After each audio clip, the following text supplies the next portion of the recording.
Hi friends, ಎಲ್ಲರಿಗೂ ನಮಸ್ಕಾರ. ಕರ್ನಾಟಕ ಇತಿಹಾಸದ ಪ್ರಶ್ನೋತ್ತರಗಳ ಸರಣಿಗೆ ತಮಗೆಲ್ಲರಿಗೂ ಆತ್ಮೀಯ ಸ್ವಾಗತ. ಇದು ಕರ್ನಾಟಕ ಇತಿಹಾಸದ ಪ್ರಶ್ನೋತ್ತರಗಳ ಸರಣಿಯ 10ನೇ ವಿಡಿಯೋ ರೀ. ಈಗಾಗಲೇ 9 ವಿಡಿಯೋ ಅಪ್ಲೋಡ್ ಮಾಡೇನ್ರಿ. ಈ ಚಾನಲ್ದೊಳಗಡೆ ಕರ್ನಾಟಕ ಇತಿಹಾಸದ ಪ್ರಶ್ನೋತ್ತರಗಳ ಸರಣಿ ಅಂತಲೇ ಪ್ಲೇಲಿಸ್ಟ್ ಅದ. ಆ ಪ್ಲೇಲಿಸ್ಟ್ದೊಳಗೆ ಎಲ್ಲ ವಿಡಿಯೋಗಳು ಅದಾವ ಸ್ನೇಹಿತರೆ. ಆ ವಿಡಿಯೋಗಳು ಕೂಡ ಒಮ್ಮೆ ನೋಡ್ರಿ. ವಿಡಿಯೋ ನೋಡ್ತಾ ನಾ ಪ್ರತಿ ವಿಡಿಯೋದಾಗ ಹೇಳ್ತೀನಿ ಸ್ನೇಹಿತರೆ, ನೋಟ್ಸ್ ಮಾಡ್ಕೊಳ್ರಿ. ನೋಟ್ಸ್ ಮಾಡ್ಕೊಳ್ಳೋದು ಭಾಳ ಇಂಪಾರ್ಟೆಂಟ್ ಅದ. ಯಾಕಂತಂದ್ರೆ ರಿವಿಷನ್ ಮಾಡಬೇಕಾದ್ರೆ ಆ ನೋಟ್ಸ್ ನಿಮ್ಗೆ ಭಾಳ ಯೂಸ್ ಆಗ್ತದೆ. ಇನ್ ಕೇಸ್ ನೋಟ್ಸ್ ಮಾಡ್ಕೊಳಕ್ಕೆ ಆಗಂಗಿಲ್ರಿ ಅಂತ ಅನ್ನೋರಿಗಾಗಿಯೇ ಸಂಪೂರ್ಣ ಕರ್ನಾಟಕ ಇತಿಹಾಸದ ನೋಟ್ಸ್ ಪ್ರಿಪೇರ್ ಮಾಡೇನ್ರಿ. ಆ ನೋಟ್ಸ್ದು PDF ಲಿಂಕ್ ಈ ವಿಡಿಯೋದ ಡಿಸ್ಕ್ರಿಪ್ಷನ್ದಾಗ ಕೊಟ್ಟಿರ್ತೀನಿ. ನಾಮಿನಲ್ ಅಮೌಂಟ್ ಪೇ ಮಾಡಿ PDF ಅನ್ನು ಡೌನ್ಲೋಡ್ ಮಾಡ್ಕೊಳ್ಬೋದು. ಅಂದ್ರೆ ನೋಟ್ಸನ್ನು ನೀವು ಡೌನ್ಲೋಡ್ ಮಾಡ್ಕೊಳ್ಬೋದು ಸ್ನೇಹಿತರೆ.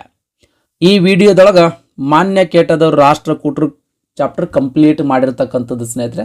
ಈ ಚಾಪ್ಟರ್ ಮೇಲೆ ಹಿಂದಿನ ಎಕ್ಸಾಮ್ದಾಗ ಕೇಳಿರ್ತಕ್ಕಂಥ 46 ಪ್ರಶ್ನೆಗಳು ಹಿಂದಿನ 2 ವಿಡಿಯೋದೊಳಗೆ ಕವರ್ ಮಾಡೀನಿ. ಈ ಪ್ರಸ್ತುತ ವಿಡಿಯೋದೊಳಗೆ 47ನೇ ಪ್ರಶ್ನೆಯಿಂದ ಸ್ಟಾರ್ಟ್ ಮಾಡಿರ್ತಕ್ಕಂಥದ್ದು ರಾಷ್ಟ್ರಕೂಟರ ಸಾಧನೆಗಳ ಬಗ್ಗೆ ಡಿಸ್ಕಸ್ ಮಾಡೋಣ ಸ್ನೇಹಿತರೆ. ಅಂದ್ರೆ ರಾಷ್ಟ್ರಕೂಟ ಸಾಮ್ರಾಜ್ಯದ ಆಡಳಿತ ವ್ಯವಸ್ಥೆ ಹೇಗಿತ್ತು, ಸಾಮಾಜಿಕ ಮತ್ತು ಧಾರ್ಮಿಕ ಸ್ಥಿತಿಗತಿ ಹೇಗಿತ್ತು, ಆರ್ಥಿಕ ಸ್ಥಿತಿಗತಿ ಹೇಗಿತ್ತು, ಶಿಕ್ಷಣ ಮತ್ತು ಸಾಹಿತ್ಯದಲ್ಲಿ ರಾಷ್ಟ್ರಕೂಟ ಸಾಮ್ರಾಜ್ಯದ ಕೊಡುಗೆ ಏನು, ಅದೇ ರೀತಿ ಕಲೆ ಮತ್ತು ವಾಸ್ತುಶಿಲ್ಪದಲ್ಲಿ ಈ ರಾಷ್ಟ್ರಕೂಟ ಸಾಮ್ರಾಜ್ಯದ ಕೊಡುಗೆಗಳೇನು ಅಂತ ಅನ್ನೋದ್ರ ಬಗ್ಗೆ ಇನ್ ಡಿಟೇಲ್ ಆಗಿ ಡಿಸ್ಕಸ್ ಮಾಡೋಣ ಸ್ನೇಹಿತರೆ. ಮೊದಲನೇದಾಗಿ ಆಡಳಿತ ವ್ಯವಸ್ಥೆಯ ಬಗ್ಗೆ ನೋಡೋಣ ಸ್ನೇಹಿತರೆ. ರಾಷ್ಟ್ರಕೂಟ ಸಾಮ್ರಾಜ್ಯದ ಆಡಳಿತ ವ್ಯವಸ್ಥೆ. ರಾಜನೇ ಸಾಮ್ರಾಜ್ಯದ ಸರ್ವೋಚ್ಚ ಅಧಿಕಾರಿಯಾಗಿದ್ದ. ರಾಜನೇ ಸಾಮ್ರಾಜ್ಯದ ಸರ್ವೋಚ್ಚ ಅಧಿಕಾರಿಯಾಗಿದ್ದ. ಜ್ಯೇಷ್ಠ ಪುತ್ರನು ಉತ್ತರಾಧಿಕಾರಿ ಆಗ್ತಾ ಇದ್ದ. ನೋಡ್ರಿ, ಸಾಮ್ರಾಜ್ಯದ ಅಧಿಕಾರ ಎಲ್ಲನೂ ರಾಜನಲ್ಲಿಯೇ ಕೇಂದ್ರೀಕೃತವಾಗಿತ್ತು. ಜ್ಯೇಷ್ಠ ಪುತ್ರ ಹಿರಿಯ ಮಗನಿಗೆ ಪಟ್ಟಾಭಿಷೇಕ ಆಗ್ತಿತ್ರಿ. ಆ ಸಾಮ್ರಾಜ್ಯ ರಾಜನಾಗಕ್ಕೆ ಅವಕಾಶ ಯಾರಿಗಿತ್ರಿ? ರಾಜನ ಹಿರಿಯ ಮಗನಿಗೆ ಪಟ್ಟಾಭಿಷೇಕ ದೊರೀತಿತ್ತು. ರಾಷ್ಟ್ರಕೂಟರ ಆಡಳಿತದಲ್ಲಿ ರಾಜನಿಗೆ ನೆರವಾಗುವುದಕ್ಕಾಗಿ ಮಂತ್ರಿಮಂಡಲ ಅಸ್ತಿತ್ವದಲ್ಲಿತ್ತು ಸ್ನೇಹಿತರೆ. ಈ ಮಂತ್ರಿಮಂಡಲದಲ್ಲಿ ಸಚಿವರು ಎಷ್ಟಿದ್ರು ಅಂತ ತಿಳಿದು ಬಂದಿಲ್ಲ. ಆದರೆ ಡಾಕ್ಟರ್ ಅಲ್ಟೇಕರ್ನವರು ಒಟ್ಟು 20 ಮಂದಿ ಸಚಿವರು ಇದ್ರು ಅಂತ ತಮ್ಮ ಅಭಿಪ್ರಾಯವನ್ನು ವ್ಯಕ್ತಪಡಿಸ್ತಾರೆ ಸ್ನೇಹಿತರೆ. ಈ ರಾಜನಿಗೆ ನೆರವಾಗಕ್ಕೆ ಏನು ಮಂತ್ರಿಮಂಡಲ ಇತ್ತಲ್ರಿ, ಈ ಮಂತ್ರಿಮಂಡಲದಲ್ಲಿ 20 ಮಂದಿ ಸಚಿವರು ಇದ್ರು ಅಂತ ಡಾಕ್ಟರ್ ಅಲ್ಟೇಕರ್ನವರು ತಮ್ಮ ಅಭಿಪ್ರಾಯ ವ್ಯಕ್ತಪಡಿಸ್ತಾರೆ. ನೆಕ್ಸ್ಟ್, ಮಂತ್ರಿಮಂಡಲದಲ್ಲಿರುವ ಮಂತ್ರಿಗಳು ಆಮೇಲೆ ಅವರು ನಿಭಾಯಿಸುತ್ತಿದ್ದ ಖಾತೆಗಳ ಬಗ್ಗೆ ನೋಡೋಣ ಸ್ನೇಹಿತರೆ. ಪ್ರಧಾನ ಮಾತ್ಯ ಅಂತ ಇದ್ದ. ಈತ ಪ್ರಧಾನ ಮಂತ್ರಿ ಸ್ನೇಹಿತರೆ. ಮುಖ್ಯ ಕಾರ್ಯನಿರ್ವಹಣಾಧಿಕಾರಿ ಅಂತ ಅನ್ನೋ ಖಾತೆಯನ್ನು ಮೇಂಟೈನ್ ಮಾಡ್ತಿದ್ರು. ಪ್ರಧಾನ ಮಂತ್ರಿ ಅಂದ್ರೆ ಪ್ರೈಮ್ ಮಿನಿಸ್ಟರ್ ಇದ್ದಂಗೆ ಸ್ನೇಹಿತರೆ, ಪ್ರಧಾನ ಮಾತ್ಯ. ನೆಕ್ಸ್ಟ್, ಮಹಾಸಂಧಿ ವಿಗ್ರಹಿಕ. ಈತ ವಿದೇಶಾಂಗ ಮಂತ್ರಿ, ಅಂಬಾಸಿಡರ್ ಅಂತ ಕರೀತಾರಲ್ರಿ ಆತ. ಈ ವಿದೇಶಾಂಗ ಮಂತ್ರಿ ಮಹಾಸಂಧಿ ವಿಗ್ರಹಿಕನಾಗಿದ್ದ. ಅಮಾತ್ಯ ಅಂತ ಇನ್ನೊಬ್ಬ ಮಂತ್ರಿ, ಈತ ಕಂದಾಯ ಮಂತ್ರಿಯಾಗಿದ್ದಾರೆ ಸ್ನೇಹಿತರೆ, ರೆವಿನ್ಯೂ ಮಿನಿಸ್ಟರ್. ನೆಕ್ಸ್ಟ್, ಕೋಶಾಧೀಕ್ಷ ಭಂಡಾರಿಕ ಅಂತಿದ್ದ. ಈತ ಫಿನಾನ್ಸ್ ಮಿನಿಸ್ಟರ್ ಸ್ನೇಹಿತರೆ. ಹಣಕಾಸು ಮಂತ್ರಿ ಅಂದ್ರೆ ಫಿನಾನ್ಸ್ ಮಿನಿಸ್ಟರ್. ಕರಣಿಕ, ಆಡಳಿತದ ಲೆಕ್ಕಪತ್ರ ನೋಡಿಕೊಳ್ಳುತ್ತಿದ್ದಾವ. ನೆಕ್ಸ್ಟ್, ಧರ್ಮಾಧಿಪತಿ, ದಾನದತ್ತಿಗಳ ಮೇಲ್ವಿಚಾರಕ ಈತ. ದಾನದತ್ತಿಗಳನ್ನು ಮೇಲ್ವಿಚಾರಣೆ ಮಾಡುವಾತ ಧರ್ಮಾಧಿಪತಿಯಾಗಿದ್ದ. ನೆಕ್ಸ್ಟ್, ಸೇನಾಧಿಪತಿ, ಸೈನ್ಯದ ದಂಡನಾಯಕ ಅಂದ್ರೆ ಮೇಜರ್ ಸ್ನೇಹಿತರೆ, ಮೇಜರ್ ಇದ್ದ. ನೆಕ್ಸ್ಟ್, ಪುರೋಹಿತ, ರಾಜಗುರು ರಾಜನ ಆಪ್ತ ಸಲಹೆಗಾರರಾಗಿದ್ರು. ಅಂದ್ರೆ ರಾಜನ ಏನಂತಾರೆ PA, ಪರ್ಸನಲ್ ಅಸಿಸ್ಟೆಂಟ್ ಇದ್ದಂಗೆ ಇವರು ಆಪ್ತ ಸಲಹೆಗಾರರಾಗಿದ್ದರು ಸ್ನೇಹಿತರೆ. ಈ ರೀತಿ ರಾಷ್ಟ್ರಕೂಟ ಸಾಮ್ರಾಜ್ಯದ ಮಂತ್ರಿಮಂಡಲದಲ್ಲಿ ಈ ರೀತಿ ಮಂತ್ರಿಗಳು ಇದ್ರು ಸ್ನೇಹಿತರೆ. ನೆಕ್ಸ್ಟ್, ಆಡಳಿತಾತ್ಮಕ ವಿಭಾಗಗಳ ಬಗ್ಗೆ ನೋಡೋದಾದ್ರೆ ನೋಡ್ರಿ, ಸಾಮ್ರಾಜ್ಯ ಸರಾಗವಾಗಿ ನಿರ್ವಹಣೆ ಆಗಬೇಕಂದ್ರೆ, ಸರಾಗವಾಗಿ ಮೇಂಟೈನ್ ಆಗಬೇಕಂತ ಅನ್ನೋದಕ್ಕೋಸ್ಕರ ಸಾಮ್ರಾಜ್ಯವನ್ನು ವಿವಿಧ ಭಾಗಗಳಾಗಿ ವಿಂಗಡಿಸಲಾಗ್ತಿತ್ತು ಸ್ನೇಹಿತರೆ. ಅಂದರೆ ಆಡಳಿತದ ಅನುಕೂಲಕ್ಕಾಗಿ ವಿವಿಧ ಭಾಗಗಳಾಗಿ ವಿಂಗಡಿಸಲಾಗ್ತಿತ್ತು. ಸಂಪೂರ್ಣ ಸಾಮ್ರಾಜ್ಯವನ್ನು ರಾಷ್ಟ್ರಗಳನ್ನಾಗಿ, ರಾಷ್ಟ್ರಗಳನ್ನು ವಿಷಯಗಳನ್ನಾಗಿ, ವಿಷಯಗಳನ್ನು ಭುಕ್ತಿಗಳನ್ನಾಗಿ, ಭುಕ್ತಿಗಳನ್ನು ನಾಡುಗಳನ್ನಾಗಿ, ನಾಡುಗಳನ್ನು ಗ್ರಾಮಗಳನ್ನಾಗಿ ವಿಂಗಡಿಸಲಾಗಿತ್ತು ಸ್ನೇಹಿತರೆ. ಈಗ ನೋಡ್ರಿ, ನಮ್ಮದು ಭಾರತ ಅದಂದ್ರೆ ಭಾರತ, ಸಂಪೂರ್ಣ ಭಾರತವನ್ನು ವಿವಿಧ ರಾಜ್ಯಗಳಾಗಿ ವಿಂಗಡಿಸಿರ್ತಕ್ಕಂಥದ್ದು. ರಾಜ್ಯಗಳನ್ನು ಜಿಲ್ಲೆಗಳಾಗಿ, ಜಿಲ್ಲೆಗಳನ್ನು ತಾಲೂಕುಗಳಾಗಿ, ತಾಲೂಕುಗಳನ್ನು ಹೋಬಳಿಗಳಾಗಿ, ಹೋಬಳಿಗಳನ್ನು ಗ್ರಾಮಗಳಾಗಿ ಯಾವ ರೀತಿ ಇವಾಗ ಪ್ರಸ್ತುತವಾಗಿ ನಮ್ಮ ದೇಶ ವಿಂಗಡಣೆ ಮಾಡಿರಲ್ರಿ, ಅದೇ ರೀತಿ ರಾಷ್ಟ್ರಕೂಟ ಸಾಮ್ರಾಜ್ಯದ ಅರಸರು ಕೂಡ ತಮ್ಮ ಸಾಮ್ರಾಜ್ಯವನ್ನು ವಿವಿಧ ಭಾಗಗಳಾಗಿ ವಿಂಗಡಿಸಿರ್ತಕ್ಕಂಥದ್ದು ಸ್ನೇಹಿತರೆ. ಪ್ರತಿಯೊಂದು ಭುಕ್ತಿಯು ಅನೇಕ ಗ್ರಾಮಗಳನ್ನು ಒಳಗೊಂಡಿತ್ತು. ಇದು ಹೋಬಳಿ ಇದ್ದಂಗೆ ಸ್ನೇಹಿತರೆ, ಒಂಥರ ಸಿಟಿ ಇದ್ದಂಗಿದೆ. ಪ್ರತಿಯೊಂದು ಭುಕ್ತಿ ಅನೇಕ ಗ್ರಾಮಗಳ ಒಳಗೊಂಡಿತ್ತು. ರಾಷ್ಟ್ರ ಅಂತಂದ್ರೆ ಈಗ ಪ್ರಸ್ತುತ ರಾಜ್ಯ ಇದ್ದಂಗೆ, ಇಲ್ಲಿ ರಾಷ್ಟ್ರಪತಿ ಅಂತ ನಾವು ಅಧಿಕಾರಿ ಆಗಿದ್ದ ಸ್ನೇಹಿತರೆ. ನೆಕ್ಸ್ಟ್ ವಿಷಯ ಅಂದ್ರೆ ಜಿಲ್ಲೆ ಸ್ನೇಹಿತರೆ. ವಿಷಯ ಅಂತಂದ್ರೆ ಜಿಲ್ಲೆ. ಇಲ್ಲಿ ವಿಷಯಪತಿ ಅಥವಾ ಭೋಗಪತಿ ಅಂತನ್ನೋ ಅಧಿಕಾರಿಗಳಿದ್ರು. ಭುಕ್ತಿ ಅಂತಂದ್ರೆ ತಾಲೂಕುಗಳ ಸ್ನೇಹಿತರೆ. ಭುಕ್ತಿ ಅಂದ್ರೆ ಸಾರಿ ಆಗಲೇ ಹೋಬಳಿ ಅಂತೇಳಿ, ನೀವು ಹೋಬಳಿ ಅಲ್ಲ ರೀ, ತಾಲೂಕುಗಳು. ಇಲ್ಲಿ ಭೋಗಪತಿ ಅಂತನ್ನೋ ಅಧಿಕಾರಿ ಇದ್ದ. ಈ ಭುಕ್ತಿನೇ ಮುಂದೆ ನಾಡು ಅಂತ ಆಯ್ತು ಸ್ನೇಹಿತರೆ. ನೆಕ್ಸ್ಟ್ ನಾಡು ಅಂತಂದ್ರೆ ನಗರ. ಇಲ್ಲಿ ನಾಡ ಗಾವುಂಡ ಅಂತನ್ನೋ ಅಧಿಕಾರಿ ಇದ್ದ. ನೆಕ್ಸ್ಟ್ ಗ್ರಾಮಗಳು ಅಂತಂದ್ರೆ ಈಗ ಪ್ರಸ್ತುತ ಏನು ಹಳ್ಳಿಗಳವಲ್ರಿ ಅವೇ ಹಿಂದೆ ಗ್ರಾಮಗಳಂತ ಕರಿತಿದ್ರು. ಗ್ರಾಮಪತಿ ಅಥವಾ ಪ್ರಭು ಗಾವುಂಡ ಅಂತನ್ನೋ ಅಧಿಕಾರಿ ಇದ್ದ. ಗ್ರಾಮ ಘಟಕವು ಪ್ರಾಥಮಿಕ ಆಡಳಿತ ಘಟಕವಾಗಿತ್ತು. ಗ್ರಾಮ ಘಟಕ ಪ್ರಾಥಮಿಕ ಅಂದ್ರೆ ಪ್ರೈಮರಿ ಆಡಳಿತ ಘಟಕವಾಗಿತ್ತು. ಪ್ರತಿಯೊಂದು ಗ್ರಾಮಕ್ಕೂ ಗ್ರಾಮ ಸಭೆ ಇರ್ತಿತ್ತು ಸ್ನೇಹಿತರೆ. ಯಾವ ರೀತಿ ಈಗ ಪ್ರತಿಯೊಂದು ಗ್ರಾಮದಲ್ಲಿ ಗ್ರಾಮ ಪಂಚಾಯತಿ ಅದ, ಅಲ್ಲಿ ಗ್ರಾಮ ಸಭೆ ಯಾವ ರೀತಿ ನಡೀತಿತ್ತಲ್ರಿ, ಅದೇ ರೀತಿ ರಾಷ್ಟ್ರಕೂಟ ಸಾಮ್ರಾಜ್ಯದ ಅವಧಿಯಲ್ಲಿಯೂ ಕೂಡ ಗ್ರಾಮ ಸಭೆ ಇರ್ತಿದ್ದು. ಗ್ರಾಮದ ಮುಖ್ಯಸ್ಥನಿಗೆ ಗ್ರಾಮಪತಿ ಅಥವಾ ಪ್ರಭು ಗಾವುಂಡ ಅಂತ ಕರಿತಾ ಇದ್ರು. ಗ್ರಾಮದ ಸೈನ್ಯಕ್ಕೆ ಈತನೇ ಮುಖ್ಯಸ್ಥನಾಗಿದ್ದಾರೆ. ಯಾರು? ಗ್ರಾಮಪತಿ ಅಥವಾ ಪ್ರಭು ಗಾವುಂಡನೇ ಗ್ರಾಮದ ಸೈನ್ಯಕ್ಕೆ ಮುಖ್ಯಸ್ಥನಾಗಿದ್ದ. ಈತನಿಗೆ ಅಂದ್ರೆ ಈ ಗ್ರಾಮಪತಿ ಅಥವಾ ಪ್ರಭು ಗಾವುಂಡನಿಗೆ ಸಹಾಯ ಮಾಡುವುದಕ್ಕಾಗಿ ಗ್ರಾಮ ಲೆಕ್ಕಿಗ ಅಂತ ಸಹಾಯಕನಿದ್ದನು ಸ್ನೇಹಿತರೆ. ಗ್ರಾಮ ಸಭೆಯ ಸದಸ್ಯರನ್ನ ಮಹತ್ತರ ಅಥವಾ ಮಹಾಜನ ಅಂತ ಕರಿತಿದ್ರು. ಈಗ ಯಾವ ರೀತಿ ಮೆಂಬರ್ ಅಂತ ಕರಿತಾರಲ್ರಿ, ಸದಸ್ಯರಂತ ಕರಿತಾರಲ್ರಿ, ಅದೇ ರೀತಿ ಮಹತ್ತರ ಅಥವಾ ಮಹಾಜನ ಅಂತ ಹಿಂದೆ ಕರಿತಿದ್ರು. ನೆಕ್ಸ್ಟ್ ಸೈನ್ಯಾಡಳಿತದ ಬಗ್ಗೆ ನೋಡೋದಾದ್ರೆ ಇವರ ಸೈನ್ಯದಲ್ಲಿ ಅಶ್ವದಳ, ಗಜದಳ, ರಥದಳಗಳಿದ್ದು ಸ್ನೇಹಿತರೆ. ಅಶ್ವ ಅಂದ್ರೆ ಕುದುರೆ ದಳ, ಗಜದಳ, ರಥದಳಗಳಿದ್ದು. ಪ್ರತಿಯೊಂದು ವಿಭಾಗಕ್ಕೂ ಮುಖಂಡ ಅಥವಾ ದಂಡನಾಯಕನಿರ್ತಿದ್ದ. ಅಂದ್ರೆ ಅಶ್ವದಳಕ್ಕೊಬ್ಬವನು ದಂಡನಾಯಕ, ಗಜದಳಕ್ಕೊಬ್ಬವನು ದಂಡನಾಯಕ, ರಥದಳಕ್ಕೊಬ್ಬವನು ದಂಡನಾಯಕ. ಈ ರೀತಿ ಪ್ರತಿಯೊಂದು ವಿಭಾಗಕ್ಕೂ ಮುಖಂಡ ಅಥವಾ ದಂಡನಾಯಕನಿರ್ತಿದ್ದ. ಇದಿಷ್ಟು ರಾಷ್ಟ್ರಕೂಟ ಸಾಮ್ರಾಜ್ಯದ ಆಡಳಿತ ವ್ಯವಸ್ಥೆಯ ಬಗ್ಗೆ ಮಾಹಿತಿಯಾಗಿತ್ತು.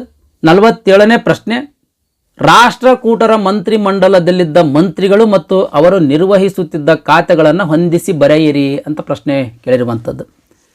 ಅಮಾತ್ಯ ಅಂತ ಐತ್ರಿ, ಎ ಕಂದಾಯ ಮಂತ್ರಿಯಾಗಿದ್ದಾರೆ. ಅಮಾತ್ಯ ಕಂದಾಯ ಮಂತ್ರಿಯಾಗಿದ್ದ. ನೆಕ್ಸ್ಟ್ ಆ ಮಹಾಸಂಧಿ ವಿಗ್ರಹಿಕ ವಿದೇಶಾಂಗ ಮಂತ್ರಿಯಾಗಿದ್ದಾರೆ, ಅಂಬಾಸಿಡರ್. ನೆಕ್ಸ್ಟ್ ಕೋಶಾಧ್ಯಕ್ಷ ಹಣಕಾಸು ಮಂತ್ರಿಯಾಗಿದ್ದ, ಫಿನಾನ್ಸ್ ಮಿನಿಸ್ಟರ್.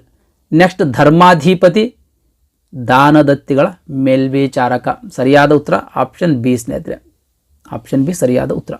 ನೆಕ್ಸ್ಟ್ ಸಾಮಾಜಿಕ ಮತ್ತು ಧಾರ್ಮಿಕ ಸ್ಥಿತಿಗತಿ. ಪಿತೃಪ್ರಧಾನ ಕುಟುಂಬ ಅಸ್ತಿತ್ವದಲ್ಲಿತ್ತು. ಪಿತೃಪ್ರಧಾನ ಕುಟುಂಬ ಅಸ್ತಿತ್ವದಲ್ಲಿತ್ತು. ಪಿತೃ ಅಂದ್ರೆ ತಂದೆ ಕುಟುಂಬದ ಮುಖ್ಯಸ್ಥನಾಗಿರ್ತಿದ್ದ. ಸ್ತ್ರೀಯರಿಗೂ ಸಹ ಸಮಾಜದಲ್ಲಿ ಗೌರವ ಸ್ಥಾನಮಾನವಿತ್ತು. ರಾಷ್ಟ್ರಕೂಟ ಸಾಮ್ರಾಜ್ಯದ ಆಳ್ವಿಕೆ ಸಮಯದೊಳಗೆ ಸ್ತ್ರೀಯರಿಗೂ ಸಹ ಗೌರವ ಇತ್ತು ಸ್ನೇಹಿತರೆ, ರೆಸ್ಪೆಕ್ಟ್ ಕೊಡ್ತಿದ್ರು. ವರ್ಣ ಪದ್ಧತಿ ಮುಂದುವರೆದಿತ್ತು ರೀ. ಅಂದ್ರೆ ಬ್ರಾಹ್ಮಣ, ಕ್ಷತ್ರಿಯ, ವೈಶ್ಯ, ಶೂದ್ರ ಅಂತನ್ನೋ ವರ್ಣ ಪದ್ಧತಿ ಮುಂದುವರೆದಿತ್ತು. ಬ್ರಾಹ್ಮಣರು ಉನ್ನತ ಸ್ಥಾನದಲ್ಲಿದ್ರು. ಆಮೇಲೆ ಬಲಿದಾನ ಪದ್ಧತಿ ಭಾಳ ರೂಢಿಯಲ್ಲಿತ್ತು ರೀ. ಅಂದ್ರೆ ಈಗ ದೇವರಿಗೆ ಬ್ಯಾಟಿ ಕೊಡೋದಂತಾರಲ್ಲ, ಆ ರೀತಿ ರಾಷ್ಟ್ರಕೂಟರ ಸಾಮ್ರಾಜ್ಯದ ಅವಧಿಯಲ್ಲಿಯೂ ಕೂಡ ಆ ಪದ್ಧತಿ ರೂಢಿಯಲ್ಲಿತ್ತು. ಶೂದ್ರರಿಗೆ ವೇದಾಧ್ಯಯನದ ಹಕ್ಕು ಇರಲಿಲ್ಲ ರೀ. ಶೂದ್ರರು ಅಂತಂದ್ರೆ ಅತಿ ಕೆಳ ಜಾತಿಯವರು ಅಂತ ಅವಾಗ ಮಾನ್ಯತೆ ಪಡೆದಿದ್ರು. ಈ ಶೂದ್ರರಿಗೆ ವೇದದ ಅಧ್ಯಯನ ಮಾಡಕ್ಕೆ ಹಕ್ಕಿರಲಿಲ್ಲ ಸ್ನೇಹಿತರೆ. ಇವರು ವೇದ ಅಧ್ಯಯನ ಮಾಡುವಂತಿರಲಿಲ್ಲ. ಆದ್ರೆ ಅವರು ಕೆಲವು ಆಚರಣೆಗಳ ಮಾಡಕ್ಕೆ ಅವಕಾಶ ಇತ್ತು. ಅಂದರೆ ಯಾವುದಾದ್ರೂ ಹಬ್ಬ ಹರಿದಿನಗಳ ಆಚರಣೆ ಮಾಡಕ್ಕೆ ಅವಕಾಶ ಇತ್ತು. ಅದೇ ರೀತಿ ಈ ಶೂದ್ರರಿಗೆ ಸೈನ್ಯಕ್ಕೆ ಸೇರಲು ಕೂಡ ಅವಕಾಶ ಇತ್ತು ಸ್ನೇಹಿತರೆ. ಅಂದರೆ ಮಿಲಿಟರಿಗೆ ಸೇರಕ್ಕೆ ಅವಕಾಶ ಇತ್ತು. ಈ ಶೂದ್ರರು ಕೃಷಿ, ವ್ಯಾಪಾರ ಮತ್ತು ಕೈಗಾರಿಕೆಗಳಿಂದ ಇವರು ಕೂಡ ಶ್ರೀಮಂತರಾಗತೊಡಗಿದ್ರಿ. ಈ ಶೂದ್ರರು ಕೂಡ ಶ್ರೀಮಂತರಾಗತೊಡಗಿದ್ರು ಸ್ನೇಹಿತರೆ. ರಾಷ್ಟ್ರಕೂಟರು ವೈದಿಕ ಮತಾವಲಂಬಿಗಳಾಗಿದ್ದರು. ಇವರು ಶಿವ ಮತ್ತು ವಿಷ್ಣುವಿನ ಆರಾಧಕರಾಗಿದ್ದರು. ಶಿವನ ಮತ್ತು ವಿಷ್ಣುವಿನ ಆರಾಧಕರಾಗಿದ್ದರು ಸ್ನೇಹಿತರೆ, ಪೂಜೆ ಮಾಡ್ತಿದ್ರು. ಜೈನ ಮತ ರಾಜಾಶ್ರಯ ಪಡೆದ ಪ್ರಬಲ ಮತವಾಗಿತ್ತು ಸ್ನೇಹಿತರೆ. ಹಾಗಾಗಿ ಈ ರಾಷ್ಟ್ರಕೂಟ ಸಾಮ್ರಾಜ್ಯದ ಅವಧಿಗೆ ನಾವು ಜೈನ ಮತದ ಸುವರ್ಣ ಯುಗ ಅಂತ ಕರಿತೀವಿ ಸ್ನೇಹಿತರೆ. ಭಾಳ ಮಾನ್ಯತೆ ಪಡೆದಿತ್ತು ಇದು ಈ ಜೈನ ಮತ. ಆದರೂ ಕೂಡ ರಾಷ್ಟ್ರಕೂಟದ ಅರಸರು ಎಲ್ಲ ಮತಗಳಿಗೂ ಅಂದರೆ ಎಲ್ಲ ಧರ್ಮಗಳಿಗೂ ಪ್ರೋತ್ಸಾಹ ನೀಡ್ತಿದ್ರು. ಅನೇಕ ಶಿವ ವಿಷ್ಣು ದೇವಾಲಯಗಳ ನಿರ್ಮಿಸಿರುವಂಥದ್ದು. ಅರಬ್ಬರ ಸಂಪರ್ಕದಿಂದ ಭಾರತಕ್ಕೆ ಇಸ್ಲಾಂ ಪ್ರವೇಶ ಮಾಡಿದ್ರಿ. ಮೋಸ್ಟ್ ಇಂಪಾರ್ಟೆಂಟ್ ರೀ, ಅರಬ್ಬರ ಸಂಪರ್ಕದಿಂದ ಭಾರತಕ್ಕೆ ಇಸ್ಲಾಂ ಪ್ರವೇಶ ಮಾಡುತ್ತೆ. ಪಶ್ಚಿಮ ಕರಾವಳಿಯಲ್ಲಿದ್ದ ಅರಬ್ ವರ್ತಕರಿಗೆ ಅಂದ್ರೆ ಅರಬ್ ವ್ಯಾಪಾರಗಾರರಿಗೆ ಮಸೀದಿ ಕಟ್ಟಿಕೊಳ್ಳಲಕ್ಕೂ ಕೂಡ ಅನುಮತಿ ಇತ್ತು ಸ್ನೇಹಿತರೆ. ಅವರು ಮಸೀದ್ ಬೇಕಾದ್ರೆ ಕಟ್ಕೊಳ್ಬಹುದಾಗಿತ್ತು. ಬೌದ್ಧ ಧರ್ಮವು ಅವನತಿ ಹಾದಿಯಲ್ಲಿತ್ತು ರೀ. ಬೌದ್ಧ ಧರ್ಮ ಅವನತಿಯ ಹಾದಿಯಲ್ಲಿತ್ತು. ಆದರೂ ಗದಗ ಜಿಲ್ಲೆಯ ಡಂಬಳ, ಸೊಲ್ಲಾಪುರದ ಕಾಂಪಿಲಿಗಳಲ್ಲಿ ಬೌದ್ಧದ ಮಠಗಳು ಇದ್ದವು ಸ್ನೇಹಿತರೆ. ರಾಷ್ಟ್ರಕೂಟರ ಕಾಲದಲ್ಲಿ ಸ್ಮಾರ್ತ ಪುರಾಣಿಕ ಅಂತ ಕರೆಯಲಾಗುತ್ತಿದ್ದ ಪಂಥವನ್ನ ಹೆಚ್ಚು ಜನ ಅನುಸರಿಸ್ತಿದ್ರು ಸ್ನೇಹಿತರೆ. ಸ್ಮಾರ್ತ ಪುರಾಣಿಕ, ಇದು ನೆನ್ಪಿಟ್ಕೊಳ್ರಿ ವರ್ಡ್. ಸ್ಮಾರ್ತ ಪುರಾಣಿಕ ಅಂತನ್ನೋ ಪಂಥವನ್ನ ಹೆಚ್ಚು ಜನ ಅನುಸರಿಸ್ತಿದ್ರು ಸ್ನೇಹಿತರೆ. ಆಮೇಲೆ ತೀರ್ಥಯಾತ್ರೆಗೆ ಹೋಗುವ ಸಂಪ್ರದಾಯವಂತೂ ರಾಷ್ಟ್ರಕೂಟರಲ್ಲಿ ಅತ್ಯಂತ ಜನಪ್ರಿಯವಾಗಿತ್ತು ಸ್ನೇಹಿತರೆ. ಅಂದ್ರೆ ದೇವಸ್ಥಾನಗಳಿಗೆ ತೀರ್ಥಯಾತ್ರೆ ಹೋಗ್ತಾರಲ್ರಿ, ಆ ತೀರ್ಥಯಾತ್ರೆ ಹೋಗೋದು ರಾಷ್ಟ್ರಕೂಟರ ಕಾಲದಲ್ಲಿ ಅತ್ಯಂತ ಜನಪ್ರಿಯವಾಗಿತ್ತು ರೀ ಅದು. ಸೇವಕರು ಮತ್ತು ಸೈನಿಕರುಗಳು ತಮ್ಮ ಪ್ರೀತಿ ಪಾತ್ರ ದೊರೆ ನಿಧನ ಹೊಂದಿದಾಗ ಅಥವಾ ತಾವು ಕೊಟ್ಟ ಮಾತನ್ನ ನಡೆಸ್ಕೊಳ್ಳಕ್ಕೆ ಆಗದೇ ಇದ್ದಾಗ ಪ್ರಾಣ ತ್ಯಾಗ ಮಾಡುವುದೇ ಲೇಸು ಅಂತ ಭಾವಿಸಿ ಆತ್ಮಾರ್ಪಣೆ ಮಾಡ್ತಾ ಇದ್ರು ಸ್ನೇಹಿತರೆ. ಇದಕ್ಕೆ ಕೀಳ್ಗಂಟು ಅಂತ ಕರಿತಾ ಇದ್ರು. ಈ ಕೀಳ್ಗಂಟು ಅಂತನ್ನೋ ಪದ್ಧತಿ ರಾಷ್ಟ್ರಕೂಟರ ಆಳ್ವಿಕೆಯಲ್ಲಿ ರೂಢಿಯಲ್ಲಿತ್ತು ಸ್ನೇಹಿತರೆ. ಅಂದ್ರೆ ಈಗ ಅರಸರು ಯಾರಾದರೂ ತೀರ್ಕೊಂಡ್ರು ಅಂತ ತಿಳ್ಕೊಳ್ರಿ, ಆತನ ಸೇವಕರು ಮತ್ತು ಸೈನಿಕರುಗಳು ಆ ಅರಸ ನಿಧನ ಹೊಂದಿದ್ದಕ್ಕಾಗಿ ತಾವು ಕೂಡ ಸಾಯ್ತಿದ್ರು.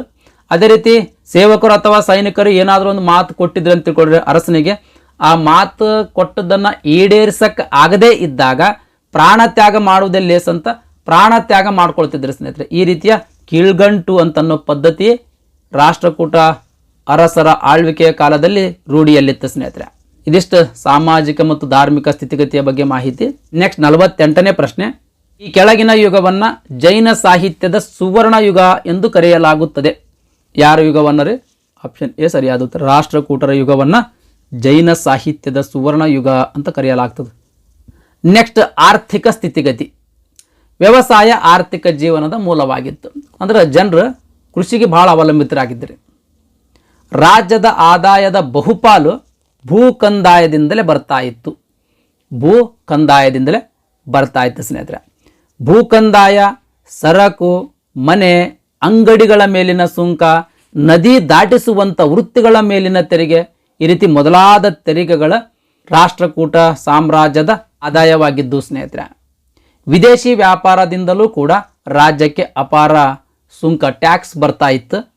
ಪ್ರಮುಖ ಭೂ ತೆರಿಗೆಗಳ ಬಗ್ಗೆ ನೋಡೋದಾದ್ರೆ ಉದ್ರಂಗ, ಉಪರಿಕ, ಭಾಗಾಕಾರ ಇವು ಪ್ರಮುಖ ಭೂ ತೆರಿಗೆಗಳ ಸ್ನೇಹಿತರೆ.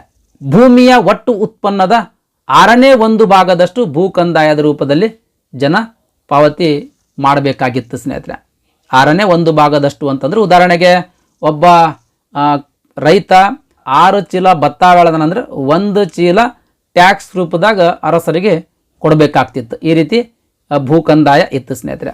ನೆಕ್ಸ್ಟ್ ಇನ್ನು ಪ್ರಮುಖ ತೆರಿಗೆಗಳ ಬಗ್ಗೆ ನೋಡೋದಾದ್ರೆ ಭತೋತ್ಪಾಟ ಅಂತ ಇತ್ತು. ಈ ಭತೋತ್ಪಾಟ ಅಂದ್ರೆ ಸರಕುಗಳ ಮೇಲಿನ ತೆರಿಗೆ. ನೆಕ್ಸ್ಟ್ ಮನೆ, ಹಾಯ್ಗಡ, ವೃತ್ತಿ ತೆರಿಗೆ, ಈ ರೀತಿ ಇತ್ಯಾದಿ ತೆರಿಗೆಗಳಿದ್ದು ಸ್ನೇಹಿತರೆ. ನೆಕ್ಸ್ಟ್ ವೃತ್ತಿ ಸಂಘಗಳು ಕೂಡ ಅಸ್ತಿತ್ವದಲ್ಲಿದ್ದು. ರಾಷ್ಟ್ರಕೂಟ ಸಾಮ್ರಾಜ್ಯದ ಆಳ್ವಿಕೆಯ ಕಾಲದಲ್ಲಿ ವೃತ್ತಿ ಸಂಘಗಳು ಕೂಡ ಅಸ್ತಿತ್ವದಲ್ಲಿದ್ದು ಸ್ನೇಹಿತರೆ. ಅಂದ್ರೆ ಬೇರೆ ಬೇರೆ ವೃತ್ತಿಗಳಿಗೆ ಸಂಬಂಧಿಸಿದ ಜನರು ತಮ್ಮದೇ ಆದ ಸಂಘ ಸಂಸ್ಥೆಗಳನ್ನು ಸ್ಥಾಪಿಸಿಕೊಂಡಿದ್ರು. ಇವುಗಳಿಗೆ ವೃತ್ತಿ ಸಂಘಗಳು ಅಥವಾ ಶ್ರೇಣಿ ಅಂತ ಕರಿತಾ ಇದ್ರು. ಇನ್ನು ಪ್ರಮುಖ ವೃತ್ತಿ ಸಂಘಗಳು ಯಾವ್ಯಾವ ಇದ್ವು ಅಂತ ಅನ್ನೋದ್ರ ಬಗ್ಗೆ ನೋಡೋದಾದ್ರೆ ಲಕ್ಷ್ಮೇಶ್ವರದಲ್ಲಿ ನೇಯ್ಗೆಗಾರರ ವಾಣಿಜ್ಯ ಸಂಘ ಅಂತ ಇತ್ತು ಸ್ನೇಹಿತರೆ. ಇದು ಒಂದು ಪ್ರಮುಖ ವೃತ್ತಿ ಸಂಘ. ಆಮೇಲೆ ಐಹೊಳೆ 500 ಅಂತ ಇತ್ತು. ಇದು ಕೂಡ ಪ್ರಮುಖ ವೃತ್ತಿ ಸಂಘ ಸ್ನೇಹಿತರೆ. ಇದು ಉದ್ದಿಮೆ ಹಾಗೂ ವಾಣಿಜ್ಯ ಮಾಡ್ತಾ ಇರ್ತಕ್ಕಂಥವ್ರಿಗೆ ಇದು ಸಾಲ ಕೊಡ್ತಿತ್ತು ಸ್ನೇಹಿತರೆ. ಮತ್ತು ಮೇಟಿ ಅಥವಾ ಮೇಳಿ ಅಂತ ಅನ್ನೋ ಸಂಘ ಇತ್ತು. ಅಂದ್ರೆ ಇದು ಕೃಷಿಗೆ ಸಂಬಂಧಿಸಿದ ಸಂಘ.